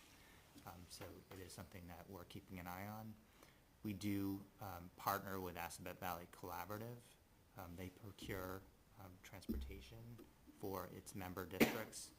So we partnered with Assabet Valley Collaborative as it procured transportation this year for FY25. Okay. And we're in a good place. Insurance costs, so not only health insurance but also liability and workers' compensation is something that can be volatile. And lastly, ESSER phase out, the same situation at the regional level that we had at the pre-K through 8 level. And In terms of ESSER expenses for FY '24, again, these expenses need to move back onto the FY '25 budget. Student staff devices, part of ESSER 3 funding was also to account for any learning loss, so we did fund a tutor position. And then translations, we are, translation is an important part of the work we do for many of our families and students. And we are seeing increased costs and increased demand for translation. So that is something that we have to build back into the FY '25 budget. The next slide is the budget process, so similar process to the pre-K through 8. And as you can see from initial budget requests to school committee approved budget, there's a significant difference. And the school committee approved budget is $27,871,426, or a 4.82% increase over fiscal year '24. Proposed positions, so similar to pre-K through 8, we spend time talking about what positions would enhance student experience. So on the table, we see the rows in green are the positions that are included in this FY '25 budget. Anything not in green has not been added. So similar to the proposed budget, the .06 is the region's portion of the .2 adaptive PE increase. Educational support professionals, again, to meet the needs of students. And then a speech and language pathologist, so this is currently a .8 position, we're making this a full-time position. And then varsity assistant coaches. So this has been a request from the regional committee for many years. So the committee had many conversations around which of these positions would have a positive impact on the student experience. Although not in the classroom, adding varsity assistant coaches to girls volleyball, field hockey, girls tennis, boys volleyball, and boys tennis is really important. Not because it's just another adult to connect with the players on that team and to provide guidance and support, help coach. And it really is around one more adult who can make connections with students is really important. So of the 3.36 positions, again, we are, it's .06, a 1.0, and a .20. So it's a 1.26. The next slide, budget offsets. Circuit breaker tuition reimbursement, circuit breaker transportation reimbursement, and then FY '25 circuit breaker tuition reimbursement of $100,000. So last year, the out-of-district tuition placements increased their rates by 14%, and which was a significant increase. So I think it impacted both communities, pre-K through 8 Northborough and the region, by about $250,000 each because of that 14% increase. What the governor did in the supplemental budget bill was to mitigate some of those impacts and increased some of that reimbursement money. So we are seeing that money as part of that reimbursement. So that will be applied to the FY '25 budget. One question on the assistant coaches, that's strictly just the cash, and that's the only expense for the school system? Correct. There's no Correct, no benefits of benefits. any? Okay, thank you. So the offsets total a little more than $780,000. And then budget increases, so the next slide really speaks to what are some of the increases to the FY '25 budget. You'll see that tech infrastructure and maintenance, Worcester Regional Retirement System, special out-of-district transportation. So again, this is that increase you're seeing in the transportation sector. Transportation, so that's the 2% on the current contract. Maintenance of buildings and classroom instructional technology. Again, we funded classroom technology out of ESSER, and this is moving it back onto the operational budget. So that totals a little more than $400,000. And then the next two slides really speak to kind of the work that we did to fine-tune our budget to get to a school committee approved budget.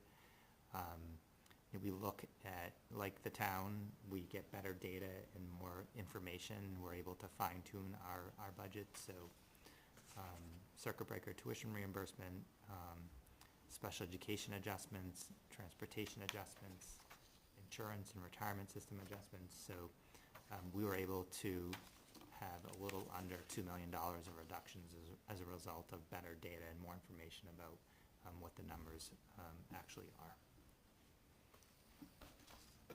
And lastly, the approved budget. So again, the FY25 budget totals $27,871,426.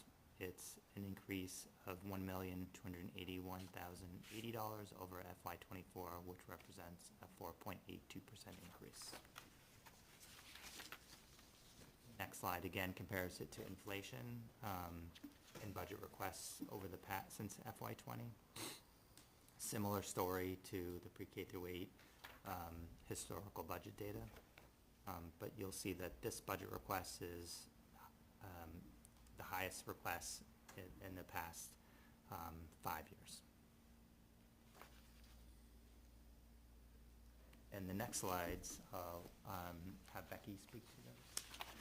So the next slides really break down for you how we calculate your assessment. So you can see that we have used the governor's number for the Chapter 70, and that was an increase of just about $30,000 over FY24. That number really does fluctuate though throughout the budget process, but at least we feel as though that is a good starting point. We have used the FY24 regional transportation number only because the FY25 governor's budget number did look higher. And that number again really fluctuates, and so there's some concern with having too high a number, so we did go more conservative with that figure. But again, you know, once the budget plays out at the state level, that is something that we will be adjusting. And then we've factored in approximately $20,000 in revenues, miscellaneous revenues. So when we take our total budget that Greg had just mentioned of $27,871,000, we do subtract out those figures to come out with what the FY25 budget would be. That would then be appropriated to the two communities. So that is $23,657,759. And then this is where those minimum local contributions for both communities come into play. You can see that Northborough's was $8,275,404. That's just about $117,000 more than FY24. And then Southborough's was $5.2 million, and their increase was about $30,000 from last year. So once we subtract out those minimum local contributions, that's where we come to the $10,172,000. And that is what would then be divided by, or rather apportioned based on the October 1st, 2023 enrollments. And so the next page really does. Before we go to the next slide, Becky, what's, in terms of the state budgeting process, what's like the next milestone that will get additional information? The next would then be coming from the House, where we would have their, and I don't think I have not seen those numbers or a date yet for when they're releasing those numbers. And then after that would be the Senate, and then they would need to work in committee to come up with a final number to present to the governor. Okay, thank you. I couldn't recall what the next steps and were. generally it's happening, I don't know, I think last year it might have been a little earlier, where it was the beginning of July where they finally finalized things, Yeah, but. we usually find out the final, this is the same state aid process that we rely on for the revenue in the town budget. So that process, the numbers change, every iteration of them, they change, and generally we don't get the final number until the summer sometime, Yep. generally beginning of July. Yes. And the good news for the school budget and the aid the school receives is usually the governor's budget is the floor, and then. Yeah, and then it's small the increases on incremental top of that. increases. That's been the past case, but I'll knock on wood. Thank you. So the next slide just shows how that 10 million is then apportioned to the two communities. You can see that Northborough's portion is 61.54% and Southborough's is 38.46. And again, those numbers are based on the enrollment at Algonquin as of October 1st of 2023. And so that is broken down.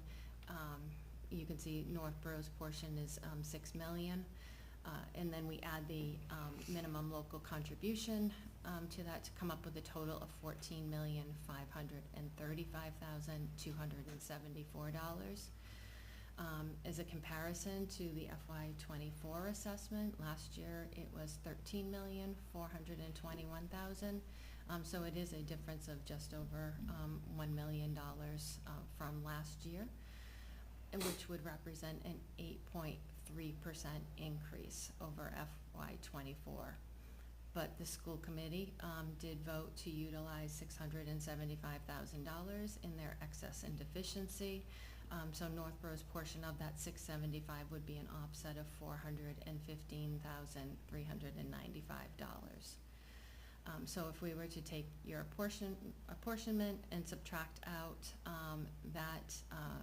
the E&D portion, your final assessment is $14,119,879, which represents a 5.21% increase. Thanks to the school committee for Yes. that, applying the E&D. That helps a little bit. Yeah, and I also want to comment that the school committee does have a excess and deficiency policy. So that policy speaks to kind of the floor that it is willing to let its E&D reserve fund fall to. So applying $675,000 still is within the range of the school committee's policy. And I think the only tool that the school committee really has to impact assessments is really that E&D funding. Right.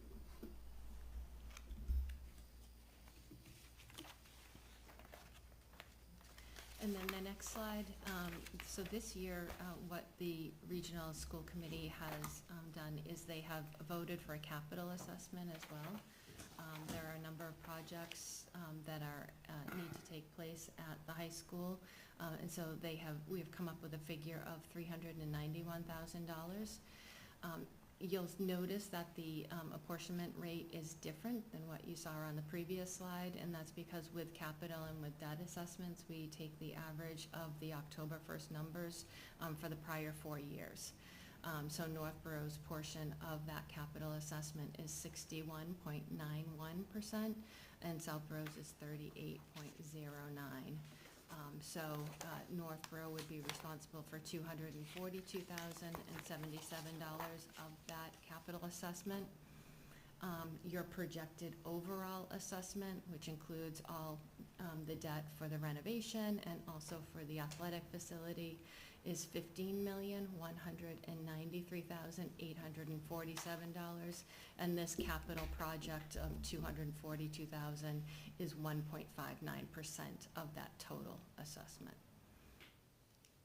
And I'll just comment that Algonquin Regional High School is the largest asset for both communities, Northborough and Southborough. It's 350,000 square feet.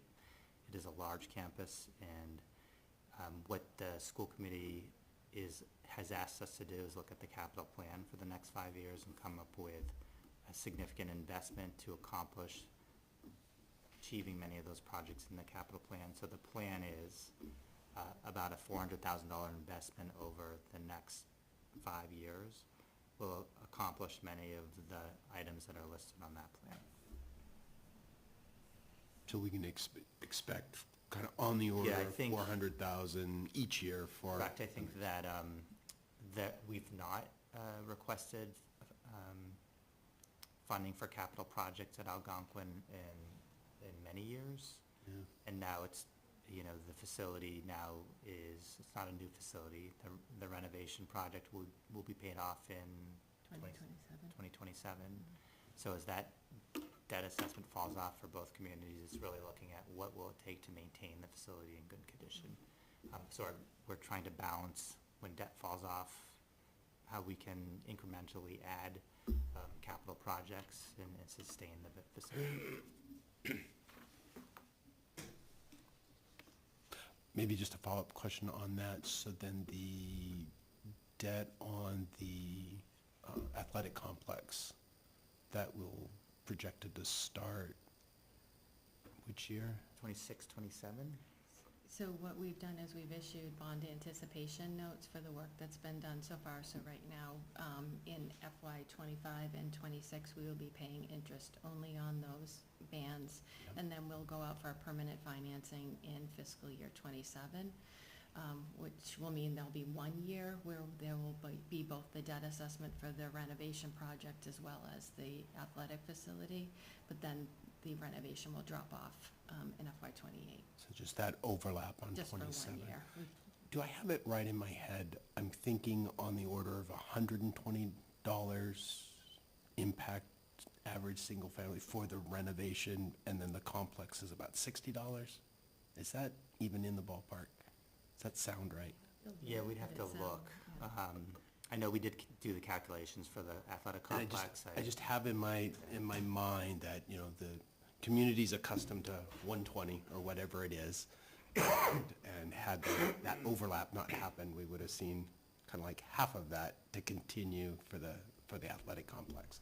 So it's just, that's how I've been rationalizing it, or the mental map there is just that one overlap year. By order of magnitude, it's like, I think the ad ren project's debt assessment's about $645,000 a year, and then the high year is about $470 something for when you issue bonds for the athletic complex. So there will be 1 year where we're paying $645 plus the $478 together, but then it's gonna go from $645 a year down to $478. But going back into ancient history, we used to have that lawsuit settlement that was applied against the $645. That's right. So there's been jumps, it hasn't been a consistent amount, even though it's been level debt for a number of years. Yeah, okay.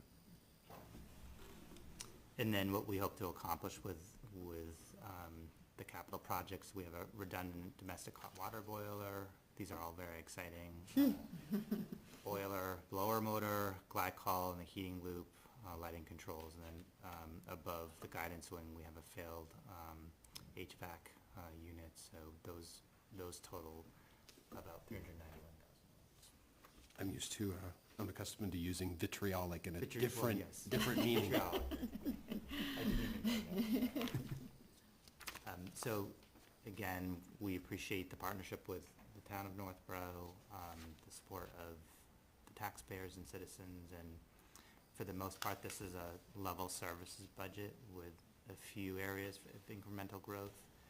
It really sustains the high-quality instructional experience that students receive at Algonquin. On the capital projects, are these your estimates, or have you already gone out for bids? We haven't gone out for bids. We've worked with our vendors to get updated estimates. These are estimates at this point.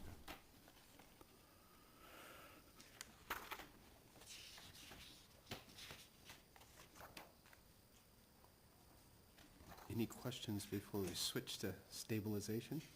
I have one question about the transportation, just because I know the special education out of district, that's a really big price tag. I was just curious as to the percentage of our student population that we're sending out of district and paying that hefty price tag for transportation, if you know it. If you don't, we can. No, you have a spreadsheet. It's about 20 kids? 20 less? Yeah, I would say so the transportation is not just out of district, it's also students who are within the district who require the transportation from their homes to Algonquin Oh, as well. Like So there- vans, Yeah, like so there could be. people, Like the van pool, like van that. pool, Yeah, things like yeah, that. yeah. Okay. But I would say, we do have a spreadsheet. I would say it's probably about 20 to 25 students. Okay. And so the transportation line, I'm looking at this page here. So the transportation line is, when you say the special ed above that, out-of-district transportation, that does include some in-district students. Yes, it does. Okay, so that's the total of Yep. all, okay. Yep. So if you look at the line item budget, it's a regular education budget and fund codes, and then special education budget and fund codes. So in the regular ed, you'll see transportation, which is the yellow buses. Right. In the special education budget, you'll see transportation that is, Everything else. this is this. Right. And you'll see that the transportation in special education is significantly more than our yellow bus transportation. It costs more for less students because of the needs of the students, obviously. Right, right, okay, thank you. Excellent. So stabilization, I can just speak to it very briefly. So in 2018, we did bring forth to the both towns, Southborough and Northborough, the creation of a capital stabilization fund. In order for us to create a capital stabilization fund, it has to be approved in both communities. It was approved in Northborough in 2018. It was not approved in Southborough. This year, we are moving it forward as a warrant article in Southborough to see if they will approve it. If they will approve it, then we will have a mechanism to create a stabilization fund. In preparation, we have created a stabilization fund policy, so that we have a clear policy around what it's to be used for, what the ceiling is for the amount in that account. We're hoping that provides some assurity to the citizens in Southborough that this is an important fund to create. And again, this is a 350,000 square foot building. We need a place where if something if there's an emergency, that we have a place, a stabilization fund to fix.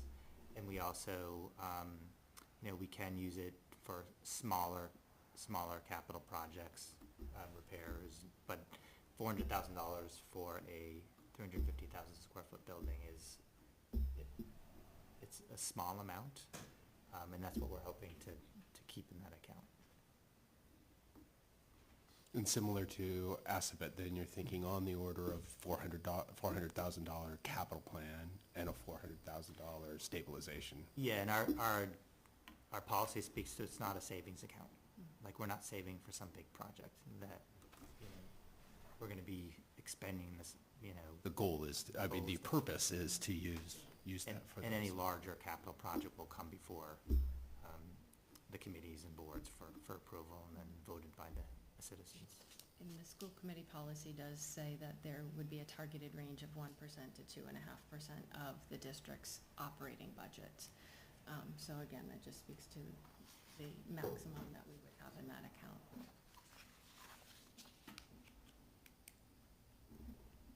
Excellent. And again, we do have our budget booklets, so I will make sure that email those links directly to members, and that has all of the budget detail, backup documents, academic achievements, strategic plan. It's a pretty thorough document. And if you have any questions as you read through that document, you can always reach out. We'd be happy to answer them. That's great. That's been something we've had to take advantage of in this more compressed schedule, is that trying to do as much preparation as we can before your presentation, and then follow-up comments will continue to funnel through Jason and get that out to you, then the rest of the committee. Any other comments for school administration? Excellent. Always clear and informative. Thank you. Thank you for your time and your work. Good stuff. And your support. Well, that's to be, we'll have to. And we won't stay to see what you're. No, we'll let thank go. you for opening the window. Yeah,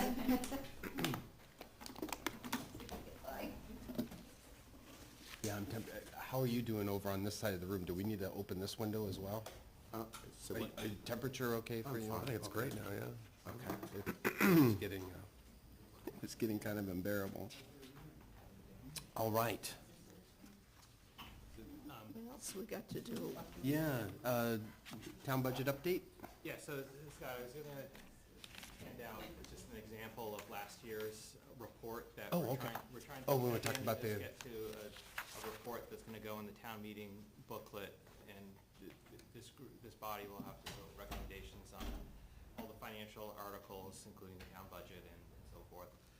But here I have last year's printed out, so we can take a look at that and discuss updating it. So hand these out.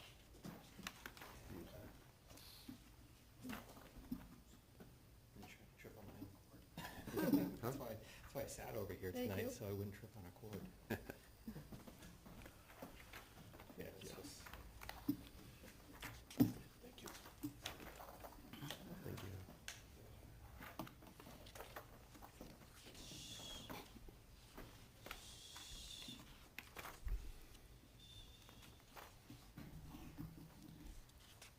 How come Northborough is always one that is paying more money? We're a relatively high-income Compared to Southborough? compared to not compared to Southborough. I mean, you'll see that their assessments or their proportions are slightly above us, Yeah. Just barely. just barely. yeah. So if you. I think it's enrollment though, right? Well, No, so. I'm talking about, If you do it like per pupil, Oh, per student, okay. yeah, that one Assabet table, you can do the division pretty easily and see the spreads per town. But if you back into the minimum contribution at the 61.54%, that's follows pretty closely. It's not exact. I think Southborough's comes out like a little bit more per student if you divide it by per student. But that's why I say, I would be misspeaking to say that it's 100% enrollment driven, but it's very heavily enrollment Heavily, driven in yeah. that formula. So it's mostly, Percent or? yeah, it's pretty close to that. But when I 90. did the division on minimum local for Assabet, Southborough pays $200 more per student in their minimum local than we do. So they're slightly.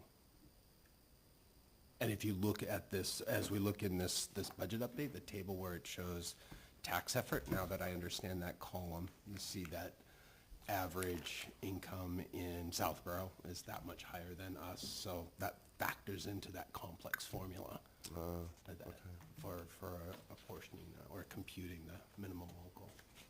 Well, I do appreciate how much the school committee and the superintendent's office pare down that budget in their budget process. And that's, make it and that is workable. their standard and is part of their approach, as the superintendent said, right? He wants to hear what the needs are, and in going through that process, you also get those needs costed out. So it's actually a budgeting or a costing exercise, an estimation exercise. And then with that information, either the administration or going through the school committees then look at what has the most value for price and make their recommendations. It's a very good process. it seems that this year we have a larger request than normal for more employees. That is true, and we'll see there's a slide dedicated to that in the budget update package. I don't know how you want to handle this. I just wanted to Let's mention briefly the Yeah, let's last talk year's about the report, So because at that's the something end of that's this, calendar-driven that we've got to be we- prepared for. we need to look at the schedule at some point and decide when the votes will be taken among this body for recommendations of articles. That, I think this is clearly just last year's report, not anything drafted toward this year, but we can work on putting together a draft for your next meeting that will be obviously blank for votes, but we'll just have the information in it built out as a template. Just by way of history, going back to last year, March 27th was, I just looked at the calendar, was the joint, because I don't remember what I had for breakfast this morning, but March 27th was the select board's joint hearing on the budget last year, and the meeting where this body met to vote their recommendations was the 29th. So we don't necessarily need to have the votes in place before the select board's joint hearing with this body and the select board to hear about the budget. So The town budget update, this is simply the presentation. I gave this. Oh, sorry, let me finish on the report then. So what we have on our proposed meeting schedule is then finalizing our report on the meeting of the 4th. And then if we back from that, reviewing a draft of the report, and our votes would be on the 21st, or what do you think, Jason? Where would we? Or would we do our votes on the 4th? May I Do our comment votes on the that? 4th, and then- Sure. So just because I came on so late and I'm going back through old meetings and watching them and taking notes, and I might have follow-up questions for some department heads, if it's possible that we can wait till the 4th of April to vote, I would appreciate it, because I want to have some time to do that. I missed 3 meetings. Easily. Yeah, because typically what happens too is we have a draft that we discuss, we take our votes. It's in pretty good shape, except for maybe some of the commentary or, additional ideas that we would discuss in that final meeting when we're taking report. And then usually there's a motion that allows me to finalize the report, the chair to finalize the report with staff to just clean it up based on the results of our final meeting. And do we know timeline for getting that into the publication of the town meeting booklets? I will find out. Okay. I don't know. I don't know the printing deadlines. What do you think, Tim? I know, because I did this last year, that, as you can see, a lot of this is driven by ARPA funds, because a lot of that was getting distributed last year. But otherwise, it's pretty much a template, and nothing in here, as far as the template goes, needs to change. It's obviously the dollar amounts, the percentages, and everything else need to change. But otherwise, I don't see anything in our process this year that's as impactful as the allocation of ARPA funds was last year. So it's pretty, from a report standpoint, it's straightforward this year. There isn't anything out of the ordinary. So it's almost like we can have the template of the report done. And then you just, once we finalize everything, you just drop in the dollar amounts and the percentages, and then it's good to go. Is that? Yeah, so Tim, you kind of hit on what I was suggesting in different words, but next week, maybe having a draft put together with the relevant information from this year. Okay. And you folks can tailor it to going forward, but to Jeff's point, he wants to get familiar with some of the things before taking a vote on recommendations. So I think we'll put the template together If we for do the next week. template for next week, that sounds good. And I think typically within that vote, with the votes, there's been a vote taken to authorize the administration to work with the chair to finalize the report if there's any small details that need to be ironed out before it's printed. I think that's what we did last year. Yeah. Yeah. Yeah. When I first came on this board, the chairman wrote the report and got information or any prose or anything else that she wanted from other members. But she essentially did the whole thing. We had a chairman who was dedicated. I'm not saying you're not dedicated, but really, took it on like, Grant took Richmond, sort of thing. And that resulted in her doing the most of the work, and then we would critique it at a meeting. And then the biggest problem always was getting it done soon enough for it to get printed to Yeah. be ready. You really need to figure on 2 weeks, probably. 2 weeks? I'll find out. I'll find Yeah. out. I'm not sure, to be Because honest with you. there's so many things that have to be done at the last minute and unexpected things before town meeting, that if we can get our stuff into the stream before that, so much the better.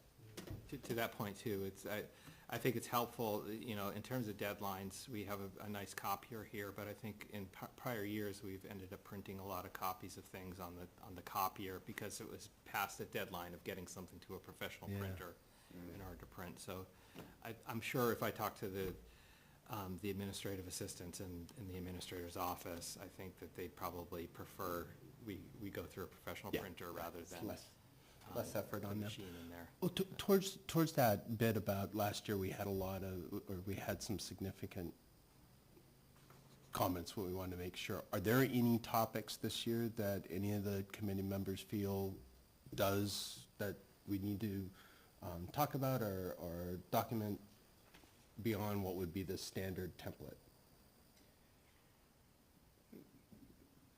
Part of it is, we don't know because we're still playing catch-up a little bit here. So, it's a hard question to answer.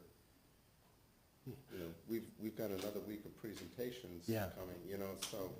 So I would say towards that, knowing that we're a draft template Right. at next meeting, have that in our mind. There are additional things we want to add into the report? And then we'll be in a position to talk about what those might be, and then we can Right. incorporate those into the draft. Any other? Are there anything ARPA-related for this year, for town meeting, do you know of? I don't believe there's anything that's coming out of the capital plan as a result of the ARPA approach. Okay. I don't have details on what the remaining amount in ARPA is going to be spent on yet. I believe Tim, the administrator, is working with the select board on coming up with a final plan. Tim had an initial memo that he was sending around that had the town administrator that had a tabulated total of a lot of requests that had come through from departments, and most of it was not things that were already considered by the capital plan, and it well exceeded the amount that was left in ARPA. So I don't know if everything on that list had merit to it, but I think that taking the discussion about ARPA out of this is probably, it's not a very worthwhile discussion, and Yeah, that's what I was getting at. There's nothing Yeah. that impacts our process from an appropriation Right. standpoint. Right. Other than the lack of a plan for ARPA. So if there's one thing I'm tempted or intend to put in this report, is that the lack of a plan is impacting what's considered by financial planning in terms of capital spending, what's considered by us in terms of some of the operational budget offsets that could occur. So this year it's more of a lack of knowledge of how that money might be spent, whether it's going to go towards some of those things. And so I've got that placeholder in the back of my mind. Probably more importantly, whether anything that the ARPA is spent on is going to create a structural problem that we're going to have to deal with. Right, On an ongoing right. basis. So those types of applications of that money that are Right. very important to us in terms of, does it pay for something, increased staff, for example, that Right, would be it. right. Now, I haven't heard any of those as possibilities, but for me, it's an unknown. It's Unknown. Right. And that I'm kind of keeping a placeholder that we still might want to have some statement of impact of not having a plan for the ARPA money. And so I'm holding on to that one a little bit. Maybe even a little stronger in saying that it's bad that we don't have a plan, and whatever is done with those funds should not be something that creates Exactly. a structural. Yeah, a restatement You know, of that'd our be a financial statement of- policies. Right. Yeah. Yeah. So something along those lines. Yeah. I'm not much for window boxes in the center of town, and that's how I look on some plans that have been advanced. And I would like to see, for example, that fire engine that was not funded with ARPA funds last town meeting. I thought that was a disgrace. I mean, why? Why? You want to hold on to it. I mean, what do you want to have, a tea party or something? Well, it And did. we don't know. That did create a structural thing in that now we're borrowing money to pay for that fire engine, and that's a structural issue. and that Additional affects all the other things we've got coming $250,000 out that from could have that. been Yeah. used somewhere else. Yeah. So, and I've made my own statements on that topic in public as well. But that's what I'm thinking in my mind of, in terms of additional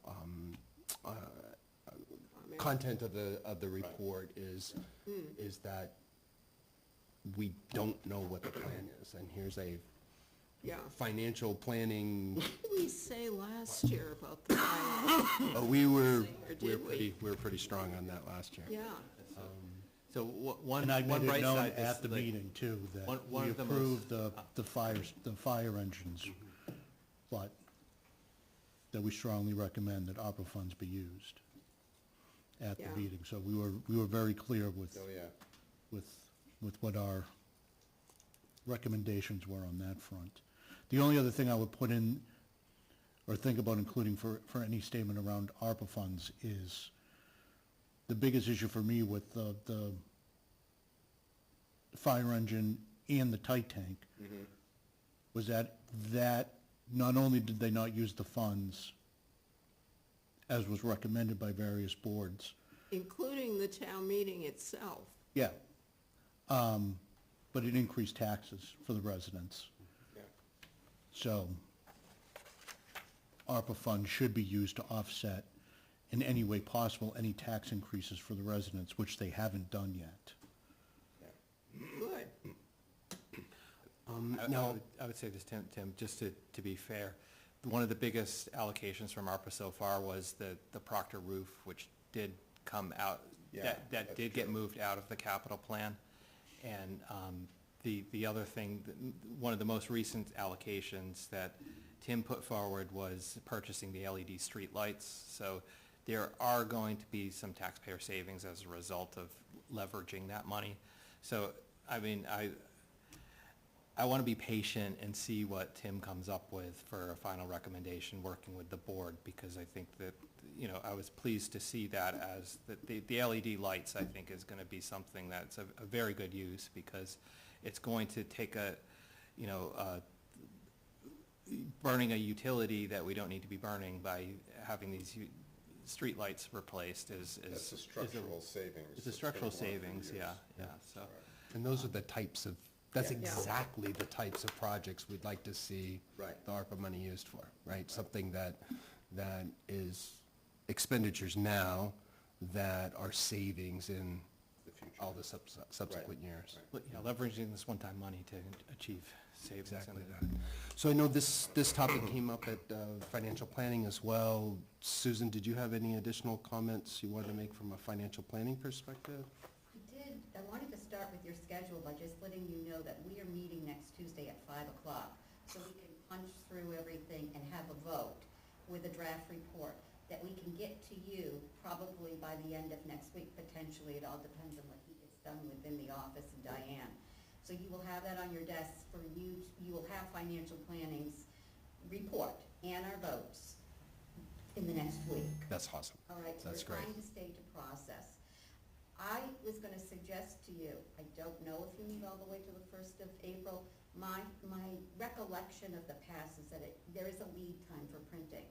And that maybe you could have a special meeting before the meeting with the Board of Selectmen or afterwards and take your votes then. So you could get the paperwork printed. That's an interesting point, that if we did need to insert additional meeting into our schedule, doing something just prior on the 25th or something like that, if our schedules permit, we could fit in a little bit of time on that. But let's see how we do next week. Yeah, I think if we meet on the 21st and know where we're at that meeting, that gives us enough time to post gives you enough time to post a meeting to, Yeah, okay. on the And then joint I just hearing wanted date. to say in regard to ARPA, what we did find out this year, whatever is in the capital plan for this year, there's a large piece of equipment needed by the fire station. But it takes a couple of years for it to come, so the money wouldn't be expended by the 2026. So we understand that we're gonna have to bond for that, and we can't request ARPA funds. So it's like too late for that. Thank you, Susan. Would we want to potentially reserve time on the 28th if we need an extra meeting? You know, we're meeting on Monday, the 25th is the joint meeting. And then we have nothing else scheduled that week, and April 4th, you know, so the 28th is kind of an open Thursday.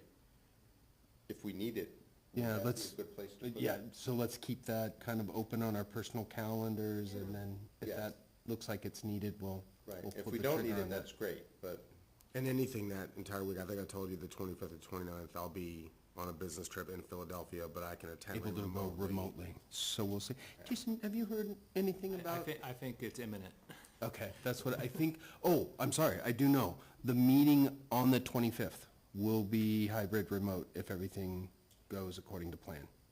okay. So that will be, that might, so that Would be might be your perfect for me. opportunity to And be then on able the to 28th, participate. if we do need a meeting, even if I'm just attending by phone, I think that's sufficient, right? Even just on the phone.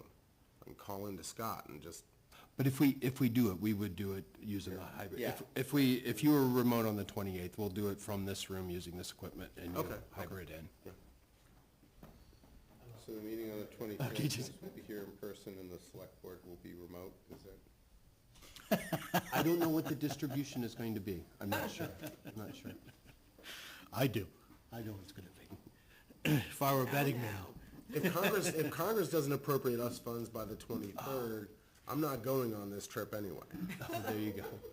We'll see what happens in Congress. And darn, I just looked at God my bless notes and I have everyone. a question I forgot to ask the school department, so I will be following up on email with the school. All right, anything more, so meeting schedule, actually, Jason will come back, but in terms of next week, do we want to try for an earlier start than the 7 PM? And try for 6:30 again? Yeah, that's, That as long as I know. I know, and that's, Well, I completely forgot, but yeah, and then that gives us time for the fire department and these other topics. And then if we insert a review of the draft report, gives us a little extra time for that. Okay, so we'll plan on a 6:30 when Jason returns, Will. On the 21st, 6:30 start? Yes, please. All right. And we talked about the rec department, adding them? Yes, so thank you. We'll double check with Jason on that. I thought the schools went very well tonight. Absolutely, right? You know, we used to spend better than half a day on that, a Saturday. Was that also at a time where there wasn't the consistency year to year on the format? Like, No, it was They pretty, spent a certain amount of time, and again, and I actually kind of appreciated the discussion of it. It's like, here's what's happening, here's what's happening with enrollment, et cetera. So you Yeah. had an idea of what they were dealing with, kind of both at the elementary level, at the K through 8 level, and at the high school level. And this year, we just talked about the budget. yeah, so we didn't have those larger And one way to look at contextual. it, that's all we really need to talk about, but it's nice to know what's, you know, that. The challenge is context. we don't know what's really driving the other things. And they would spend, you know, you could have doubled, if we added that, it would have doubled this meeting, kind of thing, in terms of time. So I'm glad we didn't do it tonight, but I really want to look at that stuff. That's something if we get a more typical schedule next year. Yeah, Yeah, we'd have the time for that, but. For, in that same vein, one thing I would maybe consider is if an amount of time was allocated, for example, the Assabet financial commitment from the town is like 1.5 million, and that was a 45-minute presentation. Yeah. Yeah. The K Yeah. through And then 8. 27 million, and we, yeah. And we have a $60 million commitment for K through 8 in Algonquin, and that took 45 minutes. yeah, Yeah. You know, so, Allocate the time Long been. proportionally. yeah. subject of Right. discussion. And the other thing about it, there's two issues. One is, do we have the information, and the second is, do we have the time? And I read faster than listening kind of thing. And so, you know, that kind of walking through, here's our enrollment, here's our projections by grade and stuff. We don't need to do that by having, you know, Greg kind of go through that time by time, I think, you know. So if we just got that information in advance, and then, you know, if there's anything he wanted to call attention to, and then we could move right into the numbers. So we could probably, if we think about it, speed it up. Yeah, okay, sounds good. But having it live is much preferable to listening to somebody just on and on and on and on like we Right. did last year. If I could have reached the guy, I would have strangled him. Sounds good.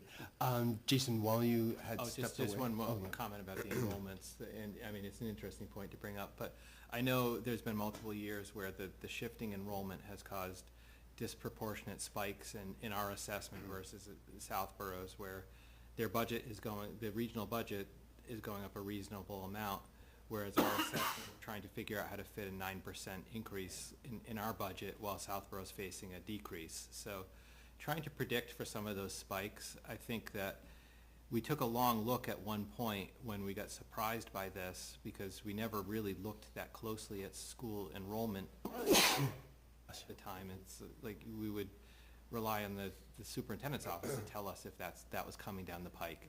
But, so we took a more active role at looking at enrollments at one point, and I think those kind of trends have tapered off because we had a really large, for whatever reason, we had a really large 8th grade class that went through, and then it kind of stabilized after that. So that increase that we're seeing in that assessment is pretty much breaks down by enrollment close to, like, their percentage increase is pretty close to what our assessment increases are, so Well, we I'm should just thinking probably in look at it general, again things like, internally. And Is the special education population increasing? Because that's a lot more, that requires a lot more resources and, you know, so just what's happening within the school that's driving the budget? And if you don't know anything about it and you just see the numbers, it's kind of hard to. I really don't want to be in the position where we get surprised by one of those enrollment spikes Yeah. again. So we haven't done some of the, like, what I call our due diligence on some of these things, but that was typically one exercise that we would do early on in the budget process is map out, well, what would happen if, you know, 100% of our 8th graders go to Algonquin next year, and just to try to map out in the future with the 5-year trends and so forth, and hopefully I can get back to that for the 5-year trends when I get to presenting those. That's good. Susan, do you have a comment? I was on the regional school committee when those spikes were happening, and one of the things that we talked about at that point in time was that the economy was such that the Southborough people felt much more confident sending their kids to private school. And so you would see not 100% of their kids coming, maybe only 92% of their kids would be coming. But you'd get 99% of the kids from Northborough coming up to the high school.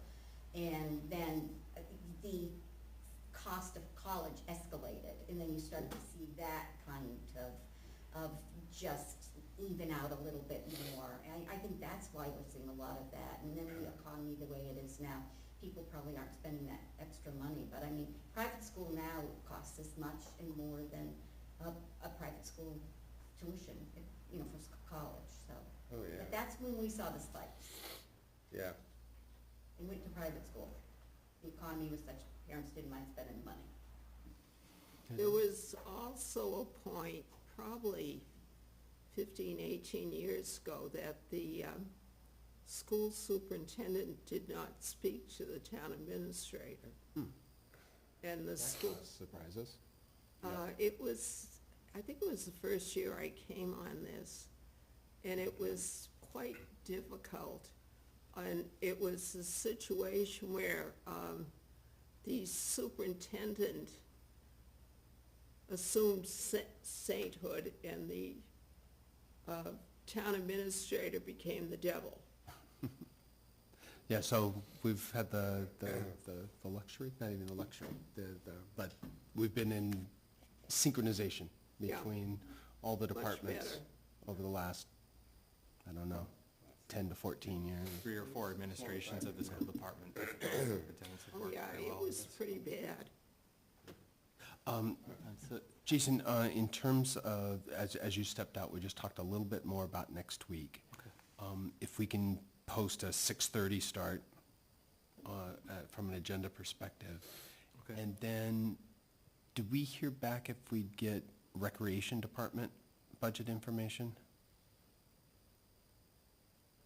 Okay, so they didn't, I know you asked for that early on, but that didn't make it to this agenda, but we'll try to get her to come next week. Okay, if not, the department head themselves, just, the information. Some information about it, yeah. Yeah, so not knowing what Ally's schedule is. Great. Okay, so we talked about. That might actually be pretty significant this year, because didn't we hear that this is the first year that they don't have sufficient fees Yes. to support their programs, and so we might need someone to come to speak to Yeah, that. Ally will be so able to basically, the mechanics are that we transfer an amount in from the recreation revolving fund that's equivalent to the amount of the salaries in the general fund. And that's for a couple reasons. I mean, it's in our financial policies, it's written in that were adopted by the select board, that 100% of the department's overhead is gonna be covered by their fees. It's a non-binding financial policy that the town has adopted for itself. The second part of that is just Mass General Law says you can't pay full-time salaries out of the recreation fund under the authorization that it's adopted under. So transferring it out is a legal way that we are able to pay the salaries in the general fund for the 2 employees that work for the recreation fund. Post-pandemic, I'm not sure that we've ever gotten back to the 100% funding the department, and there's obviously the program shut down for post-2020, and then came back, but I'm not sure it's gotten on solid financial footing since then. And another factor is it's heavily dependent on, I think they bank most of their money after their summer programs, because a lot of parents use the program in lieu of daycare. And I'm one of those people that do Okay. that. It's a valued and heavily used program, and that's when the majority of the money flows into the program. So typically, they've had some scheduling issues with the schools where they have to use the schools for the space, and the schools have either been doing some back-to-school renovation projects or things like that, so they've lost a week at some points on both ends, which has been kind of critical toward their funding. So this year, in our financial models that were presented, their full salary contingent is in the town's budget, but the transfer in to cover it is about 60,000 short of the full budget. So just did that answer some questions about I the think so, mechanics yeah. of it? Okay. All right, so otherwise, the rest of the program's expenses, the part-time staff and the vendors that they pay are funded they flow through the recreation revolving fund, so it's not recorded within the general fund in any way. Okay. But yeah, we should have her come, and we typically internally look at our numbers pretty closely before we set the budget. But again, another challenging thing about the recreation fund is that she's already started taking registrations and collecting money for the summer programs. It's not really revenue we can recognize because we haven't fulfilled the programs yet. So, Yeah. so it's another caveat of the law that it's authorized under, where we're not allowed to carry over more than $10,000 in the fund.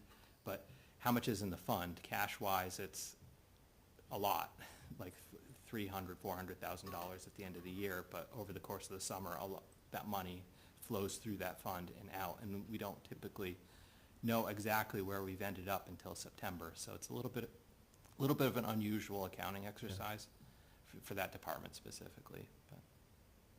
Okay. And Ally, if she doesn't Yeah. come to the next meeting, she'll appreciate that I explained this Yeah, yeah, yeah, ahead of yeah. time. And the benefit if she can come, because like the other department heads, it's a chance to show the pride in the programs and the things that are being Yeah, accomplished, you know, and to Yeah, demonstrate the services that are being delivered. Yeah, it is a heavily used program, and she does have a lot of programs. Yeah, yeah, that's for sure, right? Okay. Budget update? Okay, so on Monday night, I delivered an update on where we were with the general fund budget to the select board. I don't know if anybody had a chance to see it, or I can just go briefly. In your packet is the presentation that I gave that night. I'll make it short, so we're not here till 'Cause 11 o'clock. The first few are a repeat of what you Basically presented a to us report, at the yes, beginning, yeah. which now that I understand tax effort, I'm on top of that now. So I think if I had to orient us to the new information, it's, So, I mean, I added the slide here with the graph of the surrounding communities ranking in the state for single-family homes. It's nice and colorful, so I like to call attention to it, but it kind of shows our relative perspective in the state relative to our neighbors, and it's interesting. This is the first time I looked at it in this, plotted this way, and I felt like it was pretty interesting to see that we're kind of in the middle of, you know, Southborough and Westborough above us, and then the rest of the towns that are our neighbors below us, and that gap has existed for some time. and once again, on this scale, we want to be as Yeah, this is the. high as the- possible. The higher the number, the lower your yeah, tax bill yeah. relative to everybody else. And the y-axis here is ranking, Is statewide ranking of the 351 cities and towns. right? We have benefited by educated employees who know what they're doing. And when, several years ago, when we compared ourselves to our neighboring town, we found out that their employment selection was quite different from ours and had not as strong a basis in education and experience. Now, how do you like that for going around the? Oh, I like that. Good stuff.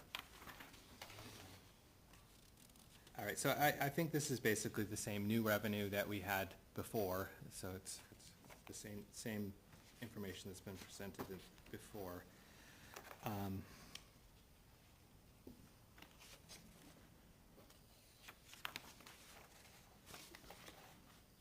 Again, so if we flip to slide 10, this is just the current budget model showing all the sources. So obviously the biggest source of the town's funding of its budget is our tax receipts. And below that, state aid. Use of available funds is free cash. Overlay surplus is being proposed to be used in the capital plan this year. Local receipts, we raised that estimate based on our investment income performance. Okay. And other funds include the recreation transfer that we discussed a moment ago. I would highlight on slide number 11 that this, based on Ernie Hall's updated budget, Yeah, it was slightly it different. slightly changes, so their 13.57% increase goes down to 9.48%, because that 1.3 million is reduced to 1.286 million. The overall school's request is 5.4% from 5.5.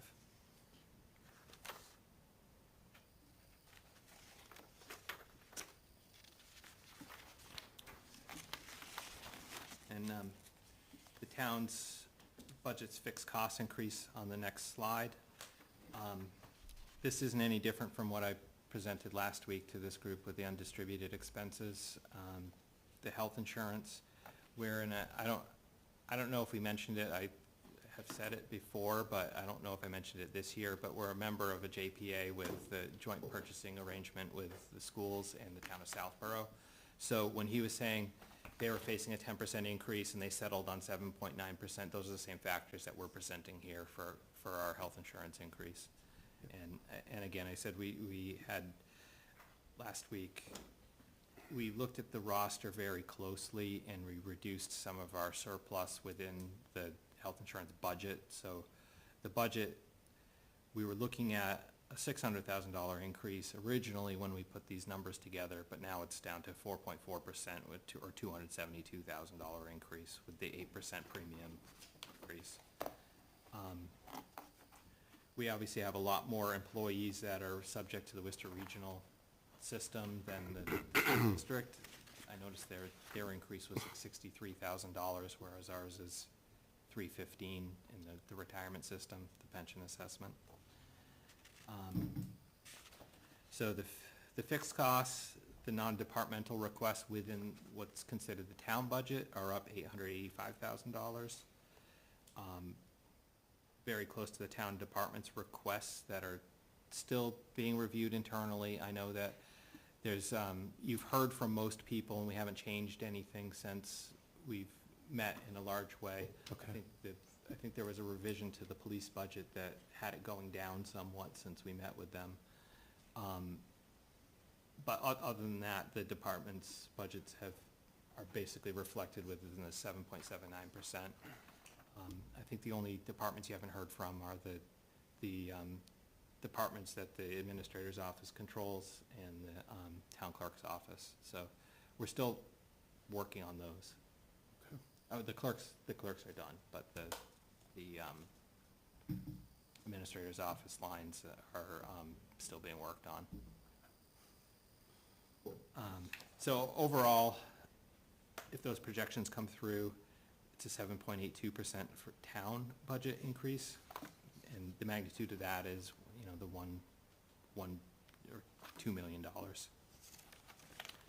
then included within that are a number of new positions, and that's we heard about the patrolman, and I think the statistics are linked in that justify adding staff to that department. Tim? I know that the previous town administrator was pushing for an organizational-wide staff study to be done, requesting ARPA money to be used to fund that, so that when these positions came in, or these requests came in, there was some analytical study done to support how many, where they're needed, make sure that every department's getting the resources that they need. Do you know if that's?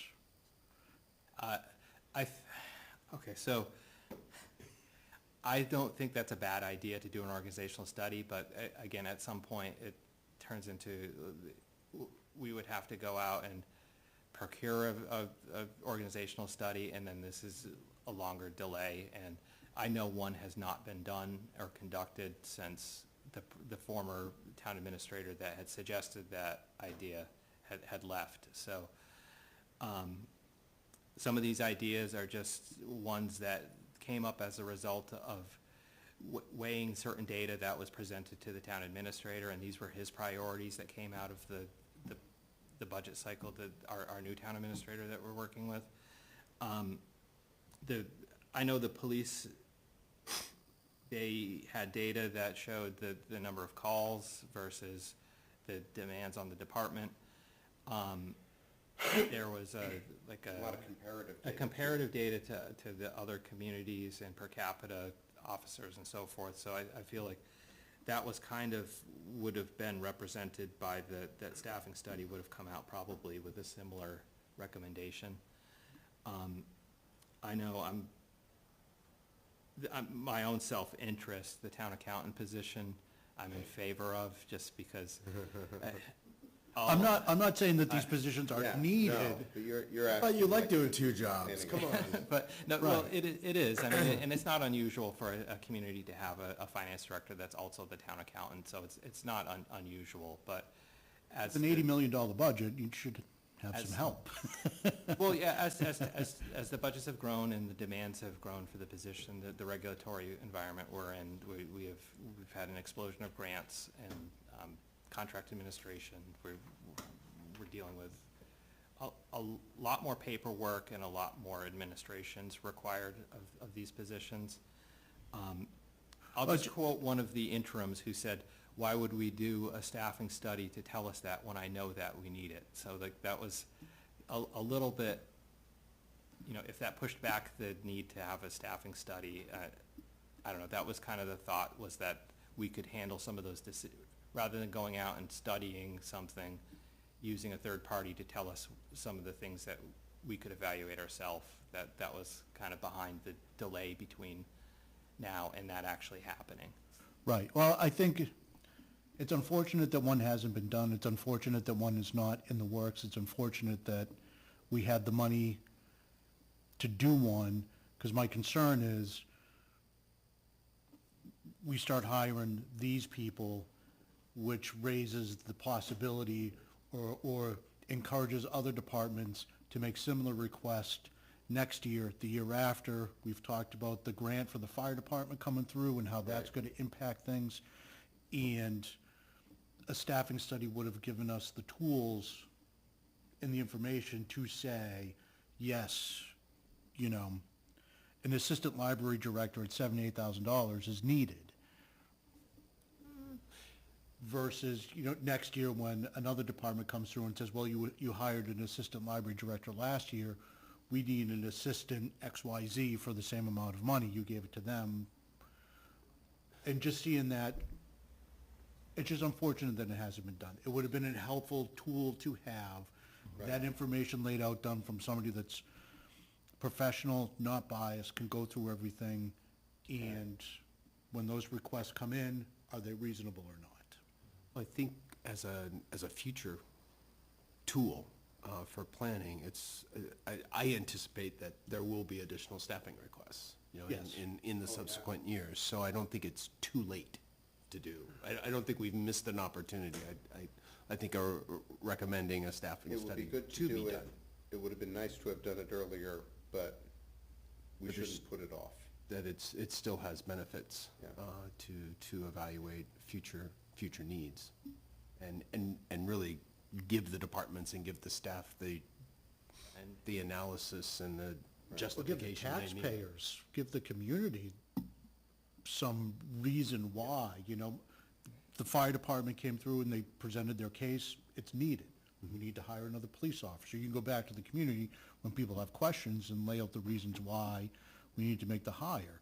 We should be able to do that for every position and anticipated positions in the future. Not saying that it's not needed. I would assume there's quite a bit of pent-up demand in all the departments for additional staff. Just be nice to know, again, from a professional, unbiased person, where and how much and what the correct allocation is for resources. I don't disagree. So, moving on to the. So that, I would just that'll point be out with something the- I will pass it, I mean, of course, I you can- will I can talk pass to the that town along, yeah. administrator as well, but I'll make sure, talk to, Good report. that it's still a needed item. And I just want to make one last comment about the library assistants. I know there was a long-standing agreement that there was a number of staff. There's hours that were increased at the library, and the library trust funds had made up for the difference in hours, and there was a phased approach coming through that was agreed to by multiple administrators, that these hours would get brought back. That's for the increase in the library assistant's hours, but the assistant director was a position that existed and had been cut some years ago, and the attempt was to bring it back when when we had met with the library director. I thought the library did a pretty effective job too, just illustrating just how much growth they've had in the services provided, the number of people that are coming through every day, all the touches, all the different, I think it's like exponential growth that they've experienced. So I think they at least, I mean, they did Yeah, kind of they- make a case for it. They did make a very data-driven case for it. Yeah. And they have a lot of data behind the use of their building. Yes.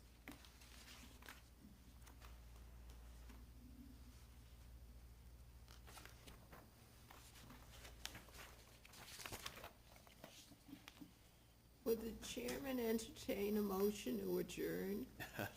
We're almost there. We're almost Jason, other significant changes? You've summarized the capital plan. Yeah, so this is basically everything you've seen with the capital plan. I think we've shared that already and gone through the capital requests. Yeah. Yeah, so, again, this budget, the status of the reserves and the use of free cash, our reserves are in the neighborhood of 8%, which is consistent with the past levels, so we should have a favorable look when we're looked at by bond rating agencies. Yep. All right, so last page, tax impact with the reduction in asset bets. Unfortunately, we didn't have that before, but we're now down below 7% with the projection 6.9%, or $619 Okay. from what it was presented on Monday. I'm fine with So, that. like, in terms of just talking about that's a larger than usual increase, but to set some like goalposts that we were gonna end up in between, because we're still developing these budgets, they're still subject to change somewhat. They're not gonna change wildly. The request that gets presented on the 25th isn't gonna be wildly different from this. However, if we were to determine goalposts to start with, the school budgets would probably be largely unchanged. The school committees approved those budgets when we came into this. The fixed costs aren't likely to change much. So we could reduce those slightly maybe if we didn't entertain adding staff. So with that would have meant the town budget would increase 3.5%. And with the school requests and that 3.5% increase, that's already having us use all the new revenues. So at that point, it's not likely the department request could be 0%, but if they were, that would have been a $464 tax increase. So a 5.2% or $464 tax increase. When we tabulated the initial budget requests that had come through the departments before we had met with them, that was an 11% town budget increase. So these weren't the only staff that was requested. This is just what made it through the committee and became the administrator's priorities for this year. Yeah, and if health insurance was still at 10%, that would have been a $745 tax increase, or 8.4%. So in terms of like goalposts, that was the purpose of including those numbers here. Part of the way I was kind of looking at this is thinking about it as the average resident living in the average house and kind of thing, and dealing with all the things that the average resident is dealing with, and food more expensive and everything else.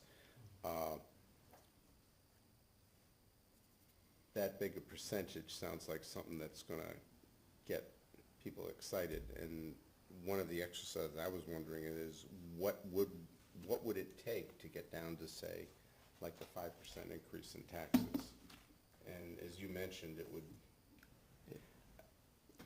in other words, how big, is it even possible, I guess, is, Right, fixed costs and won't change, school budget won't change, and actually the school's adding quite a few new positions.